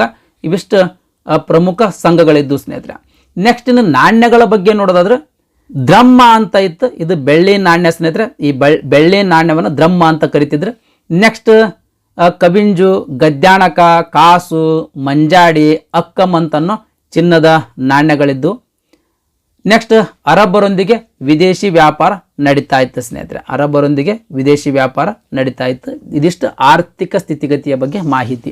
ನೆಕ್ಸ್ಟ್ ಶಿಕ್ಷಣ ಮತ್ತು ಸಾಹಿತ್ಯ. ಅಗ್ರಹಾರಗಳು ಮತ್ತು ಮಠಗಳು ಇವು ಅಂದಿನ ಪ್ರಮುಖ ಶೈಕ್ಷಣಿಕ ಕೇಂದ್ರಗಳಾಗಿದ್ದು ರೀ. ಯಾರಾದರೂ ಶಿಕ್ಷಣ ಪಡ್ಕೊಳ್ಬೇಕಾಗಿತ್ತು ಅಂತಂದ್ರೆ ಈ ಅಗ್ರಹಾರಗಳಿಗೆ ಮತ್ತು ಮಠಗಳಿಗೆ ಹೋಗಬೇಕಾಗ್ತಿತ್ತು. ಈ ಅಗ್ರಹಾರ ಮತ್ತು ಮಠಗಳಲ್ಲಿ ಸಂಸ್ಕೃತ, ವೇದ, ಜ್ಯೋತಿಷ್ಯ, ತರ್ಕಶಾಸ್ತ್ರ, ಆಮೇಲೆ ಪುರಾಣಗಳಲ್ಲಿ ಶಿಕ್ಷಣ ನೀಡ್ತಾ ಇದ್ರು ಸ್ನೇಹಿತರೆ. ಯಾವ್ಯಾವ ವಿಷಯಗಳ ಮೇಲೆ ಶಿಕ್ಷಣ ನೀಡ್ತಾ ಇದ್ರಿ? ಸಂಸ್ಕೃತ, ವೇದ, ಜ್ಯೋತಿಷ್ಯ, ತರ್ಕಶಾಸ್ತ್ರ ಮತ್ತು ಪುರಾಣಗಳಲ್ಲಿ ಶಿಕ್ಷಣ ನೀಡ್ತಾ ಇದ್ರು. ನೆಕ್ಸ್ಟ್ ಕಳಸ, ಆಮೇಲೆ ಬಿಜಾಪುರ ಜಿಲ್ಲೆಯ ಇಂಡಿ ತಾಲೂಕಿನ ಸಾಲೋಟಗಿ ಇವು ಪ್ರಮುಖ ವಿದ್ಯಾಕೇಂದ್ರಗಳಾಗಿದ್ದು ರೀ. ಕಳಸ ಮತ್ತು ಸಾಲೋಟಗಿ ರಾಷ್ಟ್ರಕೂಟ ಸಾಮ್ರಾಜ್ಯದ ಪ್ರಮುಖ ವಿದ್ಯಾಕೇಂದ್ರಗಳಾಗಿದ್ದು ಸ್ನೇಹಿತರೆ. ಈ ಬಿಜಾಪುರ ಜಿಲ್ಲೆಯ ಸಾಲೋಟಗಿ ಏನದಲ್ರಿ, ಇದು ಈ ಒಂದು ಘಟಿಕ ಸ್ಥಾನವನ್ನ ಮಂತ್ರಿ ನಾರಾಯಣ ಸ್ಥಾಪಿಸಿರ್ತಕ್ಕಂಥದ್ದು ಸ್ನೇಹಿತರೆ. ಅಂದ್ರೆ ಈ ಸಾಲೋಟಗಿ ಅಂತನ್ನೋ ಘಟಿಕ ಸ್ಥಾನವನ್ನ ಮಂತ್ರಿ ನಾರಾಯಣ ನಿರ್ಮಾಣ ಮಾಡಿರ್ತಕ್ಕಂಥದ್ದು. ನೆಕ್ಸ್ಟ್ ರಾಷ್ಟ್ರಕೂಟರ ಅವಧಿಯೊಳಗ ಸಂಸ್ಕೃತ ಮತ್ತು ಕನ್ನಡ ಭಾಷೆಯೊಳಗ ಸಾಹಿತ್ಯ ಬೆಳೆದಿರ್ತಕ್ಕಂಥದ್ದು. ನೆಕ್ಸ್ಟ್ ಕನ್ನಡ ಸಾಹಿತ್ಯದ ಕುರಿತು ನೋಡೋಣ ಸ್ನೇಹಿತರೆ. ಪಂಪ, ಆದಿಪುರಾಣ, ವಿಕ್ರಮಾರ್ಜುನ ವಿಜಯಂ, ಈ ವಿಕ್ರಮಾರ್ಜುನ ವಿಜಯಂ ಅಂತನ್ನೋ ಕೃತಿಗೆ ಪಂಪ ಭಾರತ ಅಂತನೂ ಕೂಡ ಕರೀತಾರೆ. ಪಂಪ ಈ ಎರಡು ಕೃತಿಗಳನ್ನ ರಚನೆ ಮಾಡಿರ್ತಕ್ಕಂಥದ್ದು. ನೆಕ್ಸ್ಟ್ ಪೊನ್ನ, ಶಾಂತಿ ಪುರಾಣ, ಭುವನೈಕ್ಯ ರಾಮಾಭ್ಯುದಯ, ಜಿನಾಕ್ಷರಮಾಲೆ, ಗಾಥಾ ಪ್ರತ್ಯಾಗತ. ನೆಕ್ಸ್ಟ್ ಶ್ರೀ ವಿಜಯ, ಕವಿರಾಜ ಮಾರ್ಗ, ಶಿವಕೋಟ್ಯಾಚಾರ್ಯ, ವಡ್ಡಾರಾಧನೆ. ಈ ವಡ್ಡಾರಾಧನೆ ಜೈನ ಧಾರ್ಮಿಕ ಕಥೆಗಳ ಸಂಗ್ರಹ ಸ್ನೇಹಿತರೆ. ಅಂದ್ರೆ ಜೈನ ಧರ್ಮದ ಕಥೆಗಳ ಸಂಗ್ರಹವಾಗಿರ್ತಕ್ಕಂಥ ಒಂದು ಕೃತಿಯ ಈ ವಡ್ಡಾರಾಧನೆ ಸ್ನೇಹಿತರೆ. ಈ ವಡ್ಡಾರಾಧನೆ ಕೃತಿ ಹಳೆಗನ್ನಡದ ಮೊಟ್ಟ ಮೊದಲ ಗದ್ಯ ಕೃತಿ ಸ್ನೇಹಿತರೆ, ನೆನಪಿರ್ಲಿ. ಇದನ್ನ ಶಿವಕೋಟ್ಯಾಚಾರ್ಯರು ರಚನೆ ಮಾಡಿರ್ತಕ್ಕಂಥದ್ದು. ನೆಕ್ಸ್ಟ್ ರುದ್ರ ಭಟರು ಬಾಣಹಟ್ಟಿ ಅಂತನ್ನೋ ಕೃತಿಯನ್ನ ರಚನೆ ಮಾಡಿರ್ತಕ್ಕಂಥದ್ದು. ಪಂಪ, ರನ್ನ ಮತ್ತು ಪೊನ್ನ, ಇಲ್ಲಿ ಪಂಪ ಆಗ್ಬೇಕು ಸ್ನೇಹಿತರೆ. ಇದು ಪಂಪ ಅಂತ ಆಗ್ಬೇಕು, ಇಲ್ಲಿ ಪಂಪ ಅಂತ ಬರ್ಕೊಡ್ರಿ. ನೆಕ್ಸ್ಟ್ ಕಾಮ ಇಕೊಂಡು ರನ್ನ ಅಂತ ಮೆನ್ಷನ್ ಮಾಡ್ಕೊಳ್ರಿ.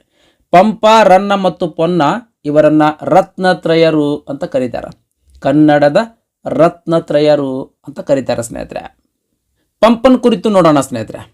ರಾಷ್ಟ್ರಕೂಟರ ಸಾಮಂತ ವೆಮುಲವಾಡದ ಇಮ್ಮಡಿ ಅರಿಕೇಸರಿಯ ಆಸ್ಥಾನದಲ್ಲಿದ್ದ ಸ್ನೇಹಿತರೆ ಪಂಪ ಇಮ್ಮಡಿ ಅರಿಕೇಸರಿಯ ಆಸ್ಥಾನದ ಕವಿಯಾಗಿದ್ದ. ಈ ಇಮ್ಮಡಿ ಅರಿಕೇಸರಿ ವೆಮುಲವಾಡದ ಅರಸನಾಗಿದ್ದ ಸ್ನೇಹಿತರೆ. ಈ ವೆಮುಲವಾಡ ಏನದಲ್ಲ, ಇದು ರಾಷ್ಟ್ರಕೂಟರ ಸಾಮಂತ ಅರಸು ಮನೆತನವಾಗಿತ್ತು. ಅಂದ್ರೆ ರಾಷ್ಟ್ರಕೂಟ ಸಾಮ್ರಾಜ್ಯದ ಅಡಿಯಲ್ಲಿ ರಾಜ್ಯಭಾರ ಮಾಡತಕ್ಕಂಥ ಒಂದು ರಾಜಮನೆತನವಾಗಿತ್ತು ಸ್ನೇಹಿತರೆ, ನೆನಪಿರ್ಲಿ. ಪಂಪನನ್ನ ಕನ್ನಡದ ವ್ಯಾಸ, ಆಮೇಲೆ ಕನ್ನಡದ ಕಾವ್ಯ ಪಿತಾಮಹ, ಅದೇ ರೀತಿ ಆದಿಕವಿ ಅಂತ ಕರೀತಾರೆ. ಇವು ಪಂಪನಿಗಿದ್ದ ಬಿರುದುಗಳ ಸ್ನೇಹಿತರೆ. ಕನ್ನಡದ ವ್ಯಾಸ, ಕನ್ನಡದ ಕಾವ್ಯ ಪಿತಾಮಹ, ಆಮೇಲೆ ಆದಿಕವಿ ಅಂತ ಪಂಪನನ್ನ ಕರೀತಾರೆ. ರತ್ನತ್ರಯರಲ್ಲಿ ಪಂಪ ಮೊದಲನೆಯವನು ಸ್ನೇಹಿತರೆ. ಕನ್ನಡದ ರತ್ನತ್ರಯರಲ್ಲಿ ಪಂಪ ಮೊದಲನೆಯವನು. ಈತ ವಿಕ್ರಮಾರ್ಜುನ ವಿಜಯ ಅಥವಾ ಪಂಪ ಭಾರತ ಮತ್ತು ಆದಿಪುರಾಣ ಅಂತನ್ನೋ ಎರಡು ಗ್ರಂಥಗಳನ್ನ ರಚನೆ ಮಾಡಿರ್ತಕ್ಕಂಥದ್ದು. ಪಂಪನನ್ನ ಕನ್ನಡದ ಕಾಳಿದಾಸ ಅಂತ ತೀನಂ ಶ್ರೀಕಂಠಯ್ಯನವರು ಕರೆದಿರ್ತಕ್ಕಂಥದ್ದು ಸ್ನೇಹಿತರೆ. ತೀನಂ ಶ್ರೀಕಂಠಯ್ಯನವರು ಪಂಪನನ್ನ ಕನ್ನಡದ ಕಾಳಿದಾಸ ಅಂತ ಕರೆದಿರ್ತಕ್ಕಂಥದ್ದು. ಈ ಆದಿಕವಿ ಪಂಪನ ಹೆಸರಿನಲ್ಲಿ ಹಂಪಿ ಕನ್ನಡ ವಿಶ್ವವಿದ್ಯಾನಿಲಯ ನಾಡೋಜ ಅಂತನ್ನೋ ಪ್ರಶಸ್ತಿಯನ್ನ ಕರ್ನಾಟಕದ ಹಿರಿಯ ಸಾಧಕರಿಗೆ ನೀಡ್ತಾ ಬಂದಿರತಕ್ಕಂಥದ್ದು ಸ್ನೇಹಿತರೆ. ಮೋಸ್ಟ್ ಇಂಪಾರ್ಟೆಂಟ್ ರೀ. ಓಕೆ ರೀ, ಇದಿಷ್ಟು ಆದಿಕವಿ ಪಂಪನ ಕುರಿತು ಮಾಹಿತಿ. ನೆಕ್ಸ್ಟ್ ಪೊನ್ನ ರಾಷ್ಟ್ರಕೂಟರ ಸಾಮ್ರಾಜ್ಯದ ಅರಸನಾಗಿರ್ತಕ್ಕಂಥ ಮೂರನೇ ಕೃಷ್ಣನ ಆಸ್ಥಾನದ ಕವಿಯಾಗಿದ್ದಾರೆ. ರಾಷ್ಟ್ರಕೂಟ ಸಾಮ್ರಾಜ್ಯದ ಅರಸನಾಗಿರ್ತಕ್ಕಂಥ ಮೂರನೇ ಕೃಷ್ಣನ ಆಸ್ಥಾನದ ಕವಿಯಾಗಿದ್ದಾರೆ ಸರಿ ಪೊನ್ನ. ಓಕೆ ರೀ. ರತ್ನತ್ರಯರಲ್ಲಿ ಪೊನ್ನ ಎರಡನೆಯವನು ಸ್ನೇಹಿತರೆ. ಕನ್ನಡದ ರತ್ನತ್ರಯರಲ್ಲಿ ಪೊನ್ನ ಎರಡನೆಯವನು ಸ್ನೇಹಿತರೆ. ಶಾಂತಿ ಪುರಾಣ, ಭುವನೈಕ್ಯ ರಾಮಾಭ್ಯುದಯ, ಜಿನಾಕ್ಷರಮಾಲೆ ಅಂತನ್ನೋ ಗ್ರಂಥಗಳನ್ನು ಪೊನ್ನ ರಚನೆ ಮಾಡಿರ್ತಕ್ಕಂಥದ್ದು. ಈತನಿಗೆ ಕವಿ ಚಕ್ರವರ್ತಿ, ಉಭಯ ಕವಿ ಚಕ್ರವರ್ತಿ ಮತ್ತು ಕುರುಳ್ಗಳ ಸವಣ ಅಂತನ್ನೋ ಬಿರುದುಗಳಿರುವಂಥದ್ದು. ಓಕೆ ರೀ, ಕುರುಳ್ಗಳ ಸವಣ ಅಂತಂದ್ರೆ ಏನ್ರಿ, ಸಾಹಿತ್ಯ ರಸಿಕನಾದ ಯತಿ ಅಂತ ಅರ್ಥ ಆಗ್ತದೆ. ಸಾಹಿತ್ಯ ರಸಿಕನಾದ ಯತಿ ಅಂತ ಅರ್ಥ ಆಗ್ತದೆ. ನೆಕ್ಸ್ಟ್ ಶ್ರೀ ವಿಜಯ, ರಾಷ್ಟ್ರಕೂಟ ಸಾಮ್ರಾಜ್ಯದ ಅರಸನಾದ ಅಮೋಘ ವರ್ಷ ನೃಪತುಂಗನ ಆಸ್ಥಾನದ ಕವಿರಿ. ಈ ಶ್ರೀ ವಿಜಯ ಅಮೋಘ ವರ್ಷ ನೃಪತುಂಗ ಆಸ್ಥಾನದ ಕವಿಯಾಗಿದ್ದ. ಕವಿರಾಜ ಮಾರ್ಗ ಅಂತನ್ನೋ ಕೃತಿಯನ್ನ ರಚನೆ ಮಾಡಿರ್ತಕ್ಕಂಥದ್ದು. ಈ ಶ್ರೀ ವಿಜಯ ಕವಿರಾಜ ಮಾರ್ಗ ಅಂತನ್ನೋ ಕೃತಿಯನ್ನ ರಚನೆ ಮಾಡಿರ್ತಕ್ಕಂಥದ್ದು. ಈ ಕೃತಿ ಕನ್ನಡ ಸಾಹಿತ್ಯದಲ್ಲಿ ಉಪಲಬ್ಧವಾಗಿರ್ತಕ್ಕಂಥ ಮೊಟ್ಟ ಮೊದಲ ಪ್ರಾಚೀನ ಗ್ರಂಥ ಸ್ನೇಹಿತರೆ.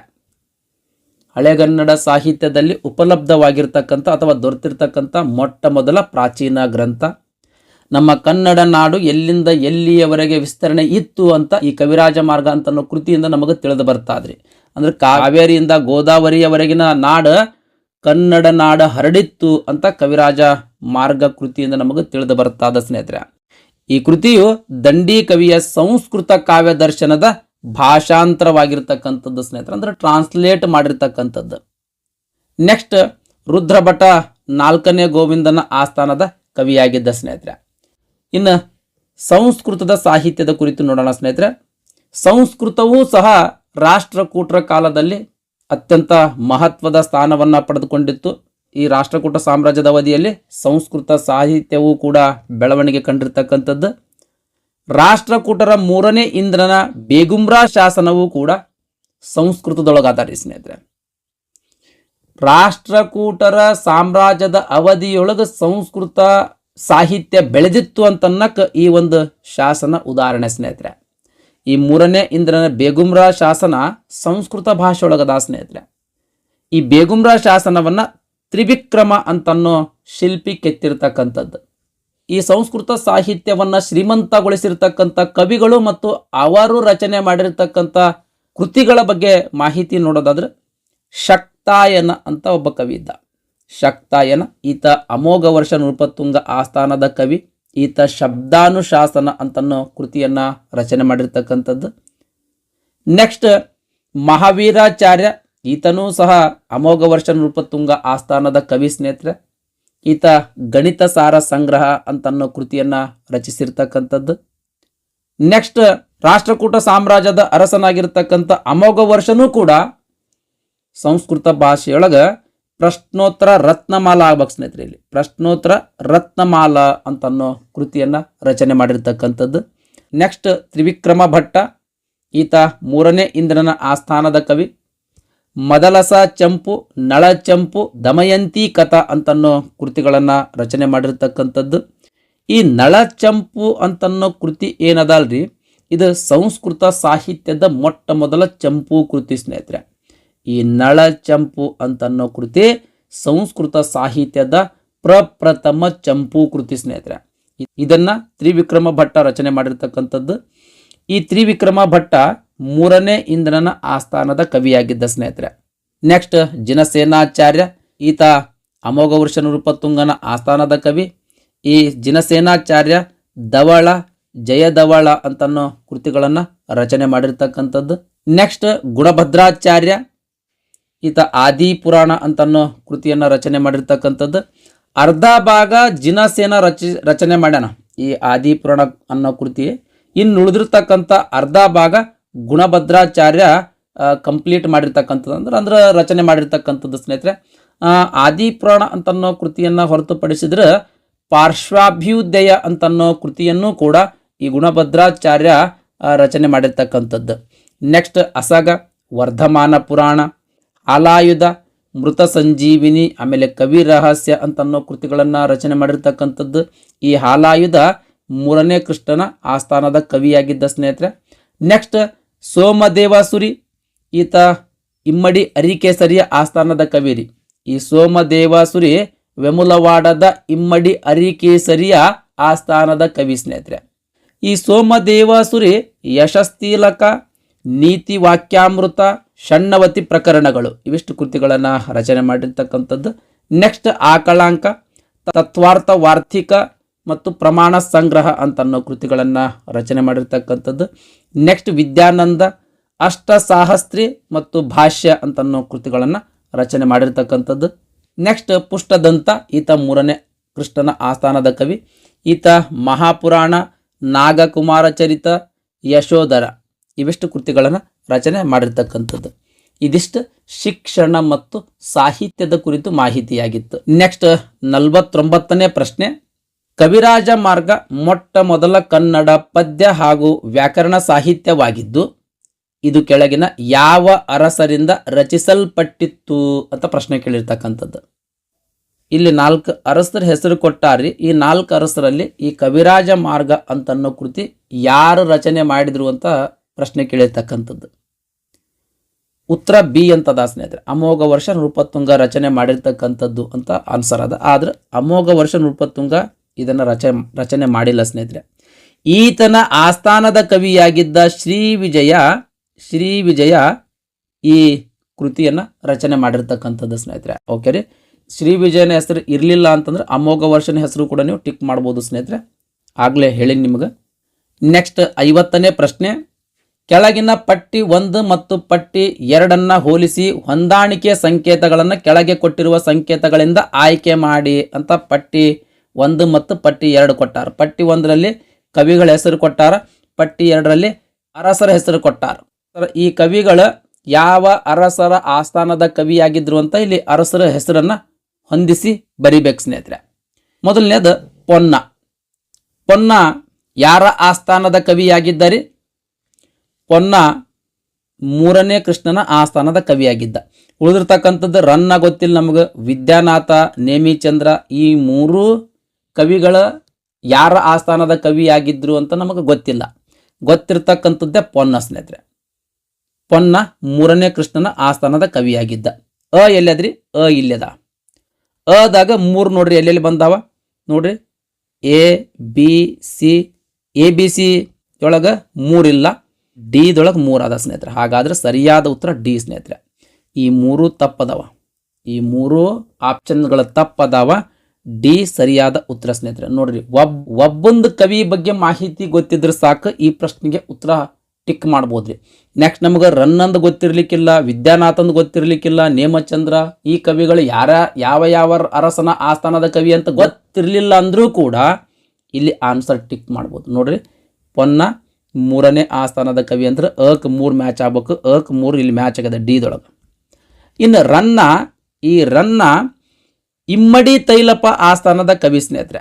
ಆಕ್ಚುಲಿ ಈ ರನ್ನ ಇಮ್ಮಡಿ ತೈಲಪ ಆಸ್ಥಾನದ ಕವಿ ಸ್ನೇಹಿತರೆ. ಆಕ್ 4 ಆಗ್ಬೇಕು, ಇಲ್ಲಿ ಆದ, ಇಲ್ಲಿ 4 ಅದ.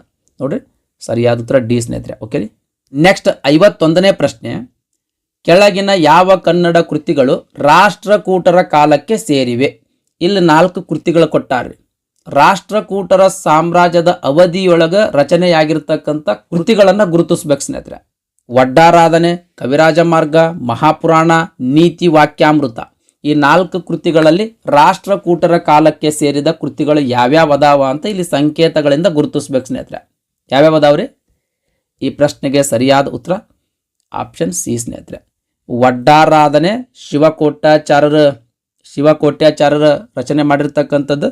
ನೆಕ್ಸ್ಟ್ ಕವಿರಾಜ ಮಾರ್ಗ ಶ್ರೀ ವಿಜಯ ರಚನೆ ಮಾಡಿರ್ತಕ್ಕಂಥದ್ದು ಸ್ನೇಹಿತರೆ. ಇವರಿಬ್ಬರು ರಾಷ್ಟ್ರಕೂಟ ಅರಸರ ಆಸ್ಥಾನದ ಕವಿಗಳಾಗಿದ್ರು ಸ್ನೇಹಿತರೆ.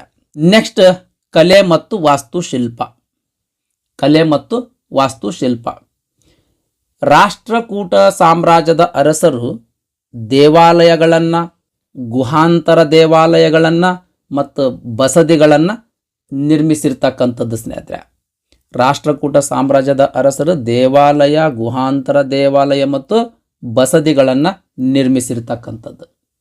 ರಾಷ್ಟ್ರಕೂಟರ ಕಾಲದ ಪ್ರಮುಖ ವಾಸ್ತುಶಿಲ್ಪದ ಕೇಂದ್ರಗಳ ಬಗ್ಗೆ ನೋಡೋದಾದ್ರೆ ಅಜಂತ, ಎಲ್ಲೋರ, ಎಲಿಫೆಂಟಾ, ಸಿರಿವಾಳ, ಕುಕನೂರು ಇವಿಷ್ಟು ರಾಷ್ಟ್ರಕೂಟ ಸಾಮ್ರಾಜ್ಯ ಕಾಲದ ಪ್ರಮುಖ ವಾಸ್ತುಶಿಲ್ಪದ ಕೇಂದ್ರಗಳ ಸ್ನೇಹಿತರೆ. ಇವಿಷ್ಟು ಸ್ಥಳಗಳಲ್ಲಿ ರಾಷ್ಟ್ರಕೂಟರು ನಿರ್ಮಿಸಿರ್ತಕ್ಕಂಥ ದೇವಾಲಯಗಳ, ಗುಹಾಂತರ ದೇವಾಲಯಗಳ ಮತ್ತು ಬಸದಿಗಳ ಸಿಗ್ತಾವೆ. ರಾಷ್ಟ್ರಕೂಟರ ಸಾಮ್ರಾಜ್ಯದಲ್ಲಿ ಈಗಿನ ಮಹಾರಾಷ್ಟ್ರದ ಬಹುಭಾಗಗಳು ಸೇರಿದ್ದು ಸ್ನೇಹಿತರೆ. ಎಲ್ಲೋರ ಮತ್ತು ಎಲಿಫೆಂಟಾ ಅಂತ ಅನ್ನೋವೇನದವಲ್ಲ ಇವೆರಡೂ ಮಹಾರಾಷ್ಟ್ರದಲ್ಲಿರುವಂಥದ್ದು ಸ್ನೇಹಿತರೆ. ಅಂದರೆ ಮಹಾರಾಷ್ಟ್ರ ರಾಜ್ಯದ ಬಹುಭಾಗ ರಾಷ್ಟ್ರಕೂಟ ಸಾಮ್ರಾಜ್ಯದ ವ್ಯಾಪ್ತಿಯೊಳಗೆ ಬರ್ತಿತ್ತು ಸ್ನೇಹಿತರೆ. ಮೊದಲನೇದು ಗುಹಾಂತರಗಳ ಬಗ್ಗೆ ನೋಡೋಣ ಸ್ನೇಹಿತರೆ. ಬಾದಾಮಿಯ ಚಾಲುಕ್ಯರಂತೆ ರಾಷ್ಟ್ರಕೂಟರು ಕೂಡ ಕಲ್ಲಿನಲ್ಲಿ ಕೊರೆದ ಗುಹಾ ದೇವಾಲಯಗಳನ್ನು ನಿರ್ಮಿಸಿರ್ತಕ್ಕಂಥದ್ದು. ಬಾದಾಮಿಯ ಚಾಲುಕ್ಯರ ಚಾಪ್ಟರ್ ಈಗಾಗಲೇ ನಾವು ಸ್ಟಡಿ ಮಾಡೀವ್ರಿ. ಬಾದಾಮಿ ಮತ್ತು ಐಹೊಳೆಯಲ್ಲಿ ಯಾವ ರೀತಿ ಒಂದೇ ಕಲ್ಲನ್ನು ಕೊರೆದು ಗುಹಾಂತರ ದೇವಾಲಯಗಳ ನಿರ್ಮಾಣ ಮಾಡಿದ್ರೋ ಅದೇ ರೀತಿ ರಾಷ್ಟ್ರಕೂಟರು ಕೂಡ ಕಲ್ಲಿನಲ್ಲಿ ಕೊರೆದು ಗುಹಾಂತರ ದೇವಾಲಯಗಳನ್ನು ನಿರ್ಮಿಸಿರ್ತಕ್ಕಂಥದ್ದು. ಮಹಾರಾಷ್ಟ್ರದ ಎಲ್ಲೋರ, ಎಲಿಫೆಂಟಾ, ಜೋಗೇಶ್ವರ ಮುಂತಾದವುಗಳಲ್ಲಿ ಈ ಕಲ್ಲಿನಲ್ಲಿ ಕೊರೆದ ಗುಹಾಂತರ ದೇವಾಲಯಗಳು ಕಂಡು ಬರ್ತಾವ್ರಿ. ಎಲ್ಲೋರದ ಬಗ್ಗೆ ನೋಡೋಣ ಸ್ನೇಹಿತರೆ. ಈ ಎಲ್ಲೋರ ಮಹಾರಾಷ್ಟ್ರದ ಔರಂಗಾಬಾದ್ ಜಿಲ್ಲೆಯೊಳಗೆ ಅದ ಸ್ನೇಹಿತರೆ. ಈ ಎಲ್ಲೋರ ಮಹಾರಾಷ್ಟ್ರದ ಔರಂಗಾಬಾದ್ ಜಿಲ್ಲೆಯಲ್ಲಿ ಬರುವಂಥ ಒಂದು ಪ್ರದೇಶ. ಈ ಎಲ್ಲೋರವನ್ನು ಹಿಂದೆ ಏಲಾಪುರ ಅಥವಾ ವೆರ್ಕುಲ್ ಅಂತ ಕರಿತಿದ್ರು. ಈ ಎಲ್ಲೋರದ ಪ್ರಾಚೀನ ಹೆಸರೇನ್ರಿ? ಏಲಾಪುರ ಅಥವಾ ವೆರ್ಕ್ಯುಲ್ ಸ್ನೇಹಿತರೆ. ಈ ಎಲ್ಲೋರದಲ್ಲಿ 34 ಗುಹಾಂತರ ದೇವಾಲಯಗಳಿರುವಂಥದ್ದು. ಮೋಸ್ಟ್ ಇಂಪಾರ್ಟೆಂಟ್ ರೀ, ಎಲ್ಲೋರಾದೊಳಗೆ 34 ಗುಹಾಂತರ ದೇವಾಲಯಗಳದಾವೆ. ಈ 34 ಗುಹಾಂತರ ದೇವಾಲಯಗಳಲ್ಲಿ ಅಥವಾ 34 ಗುಹೆಗಳಲ್ಲಿ 17 ಹಿಂದೂ ಗುಹೆಗಳದಾವ, 12 ಬೌದ್ಧ ಗುಹೆಗಳದಾವ, 5 ಜೈನ ಗುಹೆಗಳದಾವ. ಒಂದೇ ಧರ್ಮದ ಗುಹೆಗಳಿಲ್ರಿ, 3 ಧರ್ಮದ ಗುಹೆಗಳಿಲ್ಲಿರುವಂಥದ್ದು. ಇದ್ರ ಮೇಲೆ ಭಾಳ ಪ್ರಶ್ನೆಗಳು ಕೇಳ್ಯಾರ ಸ್ನೇಹಿತರೆ, ಭಾಳ ಇಂಪಾರ್ಟೆಂಟ್ ಅದ ರೀ. ಈ 34 ಗುಹೆಗಳಲ್ಲಿ 17 ಹಿಂದೂ ಗುಹೆಗಳು, ವೈದಿಕ ಧರ್ಮ ಅಂತ ಕರಿತಿದ್ರು ಹಿಂದೆ. ಆ ಹಿಂದೂ ಧರ್ಮದ ಗುಹೆಗಳದಾವ, 12 ಬೌದ್ಧ ಧರ್ಮದ ಗುಹೆಗಳದಾವ, 5 ಜೈನ ಧರ್ಮದ ಗುಹೆಗಳದಾವ. ನೋಡ್ರಿ, 34 ಗುಹೆಗಳಲ್ಲಿ ಅತಿ ಹೆಚ್ಚು ಹಿಂದೂ ಧರ್ಮದ ಗುಹೆಗಳಿರುವಂಥದ್ದು 17 ನೋಡ್ರಿ. ಇನ್ನು ಎರಡನೇ ಅತಿ ಹೆಚ್ಚು ಅಂದ್ರೆ ಬೌದ್ಧ ಗುಹೆಗಳು 12 ಅದಾವ. ಅಗದಿ ಕಡಿಮೆ ಇರತಕ್ಕಂಥ ಗುಹೆಗಳಂತಂದ್ರೆ ಜೈನ ಧರ್ಮದ ಗುಹೆಗಳು ಕೇವಲ 5 ಅದಾವ ಸ್ನೇಹಿತರೆ. ಇದು ನೆನ್ಪಿಡ್ಬೇಕ್ರಿ. ಈ ಪಾಯಿಂಟ್ಸ್ ಮೇಲೆ ಹಿಂದಿನ ಎಕ್ಸಾಮ್ದಾಗ ಭಾಳ ಪ್ರಶ್ನೆ ಕೇಳ್ಯಾರ ಸ್ನೇಹಿತರೆ. ಈಗ ನೆಕ್ಸ್ಟ್ ಪ್ರಶ್ನೋತ್ತರ ಡಿಸ್ಕಸ್ ಮಾಡಬೇಕಾದ್ರೆ ನಿಮ್ಗೆ ಗೊತ್ತಾಗ್ತದೆ ಎಷ್ಟು ಪ್ರಶ್ನೆಗಳು ಕೇಳ್ಯಾರ, ಯಾವ ರೀತಿ ಕೇಳ್ಯಾರ ಅಂತ. ಓಕೆ ರೀ. ನೆಕ್ಸ್ಟ್ ಈ 34 ಗುಹಾಂತರ ದೇವಾಲಯಗಳ 5ರಿಂದ 11ನೇ ಶತಮಾನ ತನಕ ರಚನೆಯಾಗಿರ್ತಕ್ಕಂಥದ್ದು. ಮೊದಲ 1ರಿಂದ 12ವರೆಗಿನ ಗುಹೆಗಳೇನದಾವಲ್ರಿ ಅವು ಬೌದ್ಧ ಗುಹೆಗಳು. ಮೊದಲ 1ರಿಂದ 12ರವರೆಗಿನ ಇರ್ತಕ್ಕಂಥ ಗುಹೆಗಳು ಬೌದ್ಧ ಗುಹೆಗಳು. ನೆಕ್ಸ್ಟ್ 13ರಿಂದ 29ರವರೆಗಿನ ಹಿಂದೂ ಗುಹೆಗಳ ಸ್ನೇಹಿತರೆ. 13ರಿಂದ 29ರವರೆಗೆ ಇರ್ತಕ್ಕಂಥ ಗುಹೆಗಳು ಹಿಂದೂ ಧರ್ಮದ ಗುಹೆಗಳು. ನೆಕ್ಸ್ಟ್ 30ರಿಂದ 34ರವರೆಗಿನ ಗುಹೆಗಳು ಜೈನ ಧರ್ಮದ ಗುಹೆಗಳ ಸ್ನೇಹಿತರೆ. ಇದು ಕೂಡ ಭಾಳ ಇಂಪಾರ್ಟೆಂಟ್ ಅದ ಸ್ನೇಹಿತರೆ. ಓಕೆ ರೀ. ಹಿಂದೂ ಮತ್ತು ಬೌದ್ಧ ದೇವಾಲಯಗಳ ರಾಷ್ಟ್ರಕೂಟರು ನಿರ್ಮಾಣ ಮಾಡಿರ್ತಕ್ಕಂಥದ್ದು. ಇನ್ನು ಜೈನ ಗುಹೆಗಳನ್ನು ಯಾದವದ ಅರಸರು ನಿರ್ಮಿಸಿರ್ತಕ್ಕಂಥದ್ದು. ಮೋಸ್ಟ್ ಇಂಪಾರ್ಟೆಂಟ್ ಸ್ನೇಹಿತರೆ. ಈ ಬೌದ್ಧ ಮತ್ತು ಹಿಂದೂ ಗುಹಾಂತರ ದೇವಾಲಯಗಳ ರಾಷ್ಟ್ರಕೂಟರು ನಿರ್ಮಾಣ ಮಾಡಿರ್ತಕ್ಕಂಥದ್ದು. ಇನ್ನು ಈ ಜೈನ ಗುಹೆಗಳನ್ನು ಯಾದವ ಅರಸರ ನಿರ್ಮಾಣ ಮಾಡಿರ್ತಕ್ಕಂಥದ್ದು ಸ್ನೇಹಿತರೆ. ಇದರೊಳಗೆ ಭಾಳ ಇಂಪಾರ್ಟೆಂಟ್ ಅಂದ್ರೆ ಕೈಲಾಸನಾಥ ದೇವಾಲಯ ಸ್ನೇಹಿತರೆ. ಇದು ಕೈಲಾಸನಾಥ ದೇವಾಲಯ ಸ್ನೇಹಿತರೆ. ಒಂದೇ ದೊಡ್ಡ ಕಲ್ಲಿನಂತಿರುವ ಗುಡ್ಡವನ್ನು ಕೊರೆದು ಈ ರೀತಿ ದೇವಾಲಯವನ್ನು ನಿರ್ಮಾಣ ಮಾಡಿರ್ತಕ್ಕಂಥದ್ದು. ಇದು ಪೂರ್ತಿ ಕೈಲಾಸನಾಥ ದೇವಾಲಯ ಸ್ನೇಹಿತರೆ. ಇದು ಔಟರ್ ವ್ಯೂ. ಹಿಂದಿಂದ ವಿಡಿಯೋದೊಳಗೆ ನಾ ಇನ್ನರ್ ವ್ಯೂನು ಸತ್ಯಕ್ಕೆ ತೋರಿಸಿನಿ. ಒಳಗೆ ಎಂಟ್ರೆನ್ಸ್ ಕೊಟ್ಟರು ಕೈಲಾಸನಾಥ ದೇವಾಲಯ ಹೆಂಗೆ ಕಾಣ್ತದೆ ಅಂತೇಳಿ. ಓಕೆ ರೀ. ಈ ಕೈಲಾಸನಾಥ ದೇವಾಲಯ ಮಹಾರಾಷ್ಟ್ರದ ಔರಂಗಾಬಾದ್ ಜಿಲ್ಲೆಯ ಎಲ್ಲೋರದೊಳಗೆ ಅದ ಸ್ನೇಹಿತರೆ. ಈ ಕೈಲಾಸನಾಥ ದೇವಾಲಯ ಎಲ್ಲಿದಾರಿ? ಮಹಾರಾಷ್ಟ್ರದ ಔರಂಗಾಬಾದ್ ಜಿಲ್ಲೆಯ ಎಲ್ಲೋರದೊಳಗೆ ಅದ. ಒಟ್ಟು ಎಲ್ಲೋರದೊಳಗೆ 34 ಗುಹೆಗಳದಾವ ಅಂತ ಹೇಳಿದ್ದೆ ನಾನು. ಹೌದ್ರಿ. ಆ 34 ಗುಹೆಗಳಲ್ಲಿ 16ನೇ ಗುಹೆಯೊಳಗೆ ಈ ಕೈಲಾಸನಾಥ ದೇವಾಲಯ ಕಂಡು ಬರ್ತಾ ಅದ. ಈ ಕೈಲಾಸನಾಥ ದೇವಾಲಯ ಏಕಶಿಲಾ ದೇವಾಲಯ ಅಂತ ಜಗತ್ ಪ್ರಸಿದ್ಧಿಯಾಗಿರ್ತಕ್ಕಂಥದ್ದು ಸ್ನೇಹಿತರೆ. ಅಂದ್ರೆ ಒಂದೇ ಬಂಡೆಗಲ್ಲನ್ನು ಕೊರೆದು ಈ ಕೈಲಾಸನಾಥ ದೇವಾಲಯವನ್ನು ನಿರ್ಮಾಣ ಮಾಡಿರ್ತಕ್ಕಂಥದ್ದು. ಹಾಗಾಗಿ ಈ ದೇವಾಲಯ ಏಕಶಿಲಾ ದೇವಾಲಯ ಅಂತ ಜಗತ್ ಪ್ರಸಿದ್ಧಿ ಪಡೆದಿರ್ತಕ್ಕಂಥದ್ದು. ಈ ದೇವಾಲಯವನ್ನು 1ನೇ ಕೃಷ್ಣ ನಿರ್ಮಿಸಿರ್ತಕ್ಕಂಥದ್ದು ಸ್ನೇಹಿತರೆ. ಈ ಕೈಲಾಸನಾಥ ದೇವಾಲಯವನ್ನು 1ನೇ ಕೃಷ್ಣ ಅಥವಾ ಮೊದಲನೆಯ ಕೃಷ್ಣ ನಿರ್ಮಿಸಿರ್ತಕ್ಕಂಥದ್ದು. ಈ ದೇವಾಲಯದ ಶಿಲ್ಪಿ ಅಂದರೆ ರಚನೆಕಾರ ವಿಶ್ವಕರ್ಮ ಸ್ನೇಹಿತರೆ. ವಿಶ್ವಕರ್ಮ ಈ ಕೈಲಾಸನಾಥ ದೇವಾಲಯದ ಶಿಲ್ಪಿ ಸ್ನೇಹಿತರೆ. ಈ ದೇವಾಲಯ ದ್ರಾವಿಡ ಶೈಲಿಯಲ್ಲಿ ನಿರ್ಮಾಣ ಮಾಡಿರ್ತಕ್ಕಂಥದ್ದು. ಈ ದೇವಾಲಯ ದ್ರಾವಿಡ ಶೈಲಿಯಲ್ಲಿ ನಿರ್ಮಾಣ ಮಾಡಿರ್ತಕ್ಕಂಥದ್ದು. 100 ಅಡಿ ಎತ್ತರ ಅದ, 270 ಅಡಿ ಉದ್ದ ಅದ, 154 ಅಡಿ ಅಗಲ ಇರ್ತಕ್ಕಂಥ ಬೃಹತ್ ಬಂಡೆಯನ್ನ ಕೊರೆದು ಈ ದೇವಾಲಯವನ್ನ ಕಟ್ಟಿರ್ತಕ್ಕಂಥದ್ದು ಸ್ನೇಹಿತರೆ. ಮೋಸ್ಟ್ ಇಂಪಾರ್ಟೆಂಟ್ ರೀ. ಈ ಸೈಜ್ ಏನದಲ್ರಿ, ಕೆಲವೊಂದು ಪುಸ್ತಕಗಳಲ್ಲಿ ಕೆಲವೊಂದು ಸೈಜ್ ಕೊಟ್ಟಿರ್ತಕ್ಕಂಥದ್ರಿ. ಇದು ನಾನು 6th ಅಥವಾ 7th ಬುಕ್ಸ್ನೊಳಗೆ ಇರ್ತಕ್ಕಂಥದ್ದು ಮಾಹಿತಿಯಲ್ಲಿ ಮೆನ್ಷನ್ ಮಾಡಿರ್ತಕ್ಕಂಥದ್ರಿ. ಈ ದೇವಾಲಯದಲ್ಲಿ ಶಿವಲೀಲೆಗೆ ಸಂಬಂಧಿಸಿದ ಶಿಲ್ಪಗಳದಾವ ಸ್ನೇಹಿತರೆ. ಅದೇ ರೀತಿ ದೇವಾಲಯದ ಬಳಿ 2 ಕಂಬಗಳು ಮತ್ತು 2 ಬೃಹತ್ ಆನೆಗಳನ್ನ ಕೆತ್ತಿ ನಿಲ್ಲಿಸಲಾಗಿರ್ತಕ್ಕಂಥದ್ದು. ಈ ದೇವಾಲಯದೊಳಗ ರಾವಣನು ಕೈಲಾಸ ಪರ್ವತವನ್ನು ಎತ್ತುತ್ತಿರುವ ದೃಶ್ಯ ಅದ್ಭುತವಾಗಿ ಕಾಣ್ತಾ ಇರೋದ್ರಿಂದ ಈ ದೇವಾಲಯಕ್ಕೆ ಕೈಲಾಸನಾಥ ದೇವಾಲಯ ಅಂತ ಕರೆಯಲಾಯಿತು ಸ್ನೇಹಿತರೆ. ಈ ದೇವಾಲಯದೊಳಗ ರಾವಣನು ಕೈಲಾಸ ಪರ್ವತವನ್ನು ಎತ್ತುತ್ತಿರುವ ದೃಶ್ಯ ಅದ್ಭುತವಾಗಿ ಕಾಣ್ತಾ ಇರೋದ್ರಿಂದ, ಅಂದ್ರೆ ಆ ಕೆತ್ತಿರ್ತಕ್ಕಂಥದ್ದು ಏನದಲ್ಲ ಮೂರ್ತಿ ಅತ್ಯದ್ಭುತವಾಗಿ ಕಾಣ್ತಾ ಇರೋದ್ರಿಂದ ಈ ದೇವಾಲಯಕ್ಕೆ ಕೈಲಾಸನಾಥ ದೇವಾಲಯ ಅಂತ ಕರೆಯಲಾಯಿತು. ಈ ದೇವಾಲಯ ಜಗತ್ತಿನ ಅತ್ಯದ್ಭುತ ಕಲಾಕೃತಿಗಳಲ್ಲಿ ಒಂದು ಅಂತ ಡಾಕ್ಟರ್ V.A. ಸ್ಮಿತ್ ರವರು ತಮ್ಮ ಅಭಿಪ್ರಾಯವನ್ನು ವ್ಯಕ್ತಪಡಿಸಿರ್ತಕ್ಕಂಥದ್ದು. ನೆಕ್ಸ್ಟ್ ಎಲ್ಲೋರವನ್ನ 1983ರಲ್ಲಿ ವಿಶ್ವ ಪಾರಂಪರಿಕ ಪಟ್ಟಿಗೆ ಸೇರಿಸಲಾಗಿರ್ತಕ್ಕಂಥದ್ದು. ಇನ್ನು ಕೈಲಾಸನಾಥ ದೇವಾಲಯ ಹೊರತುಪಡಿಸಿದ್ರೆ ಎಲ್ಲೋರದಲ್ಲಿರುವ ಪ್ರಮುಖ ಗುಹೆಗಳ ಬಗ್ಗೆ ನೋಡೋದಾದ್ರೆ ಅಂದ್ರೆ 34 ಗುಹೆಗಳೇನದಾವಲ್ರಿ. ಈ 34 ಗುಹೆಗಳಲ್ಲಿ ಪ್ರಮುಖ ಗುಹೆಗಳ ಬಗ್ಗೆ ನೋಡೋದಾದ್ರೆ ರಾವಣಕ ಖಾಯ್ ಅಂತನ್ನೋ ಗುಹೆ ಆದ್ರಿ, ಇದು 14ನೇ ಗುಹೆ. ನೆಕ್ಸ್ಟ್ ದಶಾವತಾರ ಗುಹೆ, ಇದು 15ನೇ ಗುಹೆ. ಕೈಲಾಸನಾಥ ದೇವಾಲಯ, ಇದು 16ನೇ ಗುಹೆ. ರಾಮೇಶ್ವರ ಗುಹೆ, ಇದು 21ನೇ ಗುಹೆ ಸ್ನೇಹಿತರೆ. ನೀಲಕಂಠ ಗುಹೆ 22ನೇ ಗುಹೆ. ಇಂದ್ರ ಸಭಾ ಗುಹಾ ದೇವಾಲಯ, ಇದು 33ನೇ ಗುಹೆ. ಜಗನ್ನಾಥ ಸಭಾ, ಇದು 34ನೇ ಗುಹೆ. ಒಟ್ಟು 34 ಗುಹೆಗಳಲ್ಲಿ ಪ್ರಮುಖ ಗುಹೆಗಳ ಸ್ನೇಹಿತರೆ. ನೆಕ್ಸ್ಟ್ ಎಲಿಫೆಂಟಾ ಗುಹಾಲಯ, ಮುಂಬೈನಿಂದ 6 ಮೈಲಿ ದೂರದಲ್ಲಿರ್ತಕ್ಕಂಥ ಒಂದು ದ್ವೀಪ ಪ್ರದೇಶ ಸ್ನೇಹಿತರೆ. ಈ ಎಲಿಫೆಂಟಾ ಅಂತ ಅನ್ನೋದೇನದಲ್ಲ, ಮುಂಬೈನಿಂದ 6 ಮೈಲಿ ದೂರದಲ್ಲಿರ್ತಕ್ಕಂಥ ಒಂದು ದ್ವೀಪ ಪ್ರದೇಶ. ಇದರ ಹಿಂದಿನ ಹೆಸರು ಗೋರವಾಪುರಿ ಸ್ನೇಹಿತರೆ.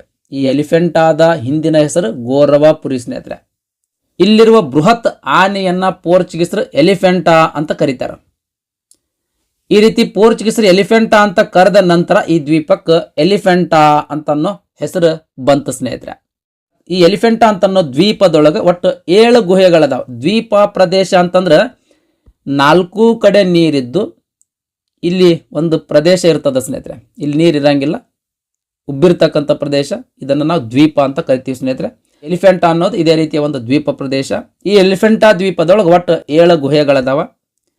ಅವುಗಳಲ್ಲಿ ಮಧ್ಯದಲ್ಲಿರ್ತಕ್ಕಂಥ ಗುಹೆಯಲ್ಲಿನ ತ್ರಿಮೂರ್ತಿ ವಿಗ್ರಹ ಗುಹೆ ಅತಿ ದೊಡ್ಡ ಗುಹೆ ಸ್ನೇಹಿತರೆ. ಸಿಂಪಲ್ ಆಗಿ ಹೇಳೋದಾದ್ರೆ ಈ 7 ಗುಹೆದೊಳಗೆ ಮಧ್ಯದಲ್ಲಿರುವಂತಹ ಗುಹೆ ಅತ್ಯಂತ ದೊಡ್ಡ ಗುಹೆ ಸ್ನೇಹಿತರೆ. ಅಲ್ಲಿ ತ್ರಿಮೂರ್ತಿಯ ವಿಗ್ರಹ ಇರತಕ್ಕಂಥದ್ದು.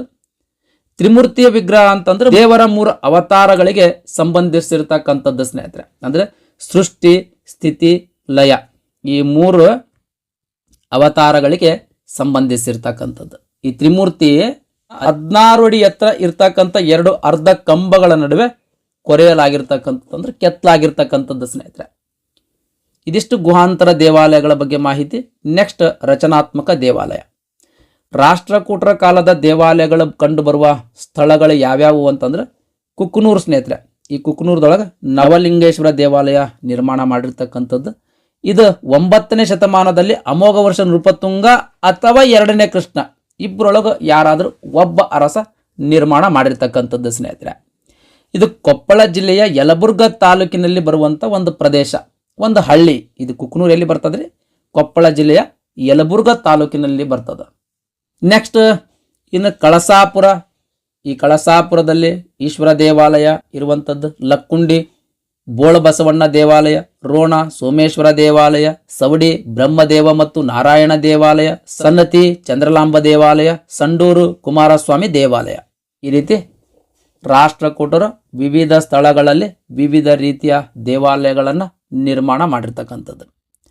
ರಾಷ್ಟ್ರಕೂಟರು ಚಿತ್ರಕಲೆಗೂ ಸಹ ಪ್ರೋತ್ಸಾಹ ನೀಡಿದ್ರು ಅಂತನ್ನೋದಕ್ಕೆ ಎಲ್ಲೋರದ ಗುಹಾಂತರ ದೇವಾಲಯದಲ್ಲಿರುವ ಚಿತ್ರಕಲೆಯ ಸಾಕ್ಷಿ ಸ್ನೇಹಿತರೆ. ನೆಕ್ಸ್ಟ್, ರಚನಾತ್ಮಕ ದೇವಾಲಯಗಳು ಹೊರತುಪಡಿಸಿದ್ರೆ ಕೆಲವು ಅಪರೂಪದ ವೀರಗಲ್ಲುಗಳು ಸಹ ದೊರೆತಿರ್ತಕ್ಕಂಥದ್ದು ಸ್ನೇಹಿತರೆ. ಅಂದ್ರೆ ರಾಷ್ಟ್ರಕೂಟರ ಕಾಲದ ವೀರಗಲ್ಲುಗಳು ಸಹ ದೊರೆತಿರ್ತಕ್ಕಂಥದ್ದು ಸ್ನೇಹಿತರೆ. ಈ ವೀರಗಲ್ಲುಗಳು ಎಲ್ಲೆಲ್ಲಿ ದೊರೆತಾವ್ರಿ? ಗದಗ್ ಜಿಲ್ಲೆಯ ರೋಣ, ಕೌಜಿಗೇರಿ, ಕರಮಡಿ, ಬೆಳವಣಿಗೆ, ಆಮೇಲೆ ಗದಗ್ ಮತ್ತು ಬೆಟಗೇರಿಗಳಲ್ಲಿ ಇಲ್ಲೆಲ್ಲ ಇವರ ಕಾಲಾವಧಿಯ ಅಪರೂಪದ ವೀರಗಲ್ಲುಗಳು ದೊರೆತಿರ್ತಕ್ಕಂಥದ್ದು. ಬಾದಾಮಿ, ಚಾಲುಕ್ಯ ಹಾಗೂ ರಾಷ್ಟ್ರಕೂಟ ರಾಜಮನೆತನಗಳಿಗೆ ಸೇರಿದ ಅರಸರ ಗೋವುಗಳನ್ನು ಸಹಸ್ರ ಸಂಖ್ಯೆಯಲ್ಲಿ ದಾನ ನೀಡುವುದರ ಮೂಲಕ ಪಶುಪಾಲನೆಗೆ ವಿಶೇಷ ಮಹತ್ವವನ್ನು ನೀಡಿದ್ರಂತ ಸ್ನೇಹಿತರೆ. ಅಂತಹ ದತ್ತಿಯನ್ನ ಉಲ್ಲೇಖಿಸುವ ಸಾಹಸ ಕಲ್ಲುಗಳನ್ನು ಇತಿಹಾಸಕಾರರು ಪತ್ತೆ ಹಚ್ಚಿ ವರದಿ ಮಾಡಿರ್ತಕ್ಕಂಥದ್ದು, ಅಂದ್ರೆ ರಾಜ್ಯ ಸರ್ಕಾರಕ್ಕೆ ವರದಿ ಮಾಡಿರ್ತಕ್ಕಂಥದ್ದು. ಇಲ್ಲಿಗೆ ರಾಷ್ಟ್ರಕೂಟ ಅಧ್ಯಾಯ ಕಂಪ್ಲೀಟ್ ಆಯ್ತು.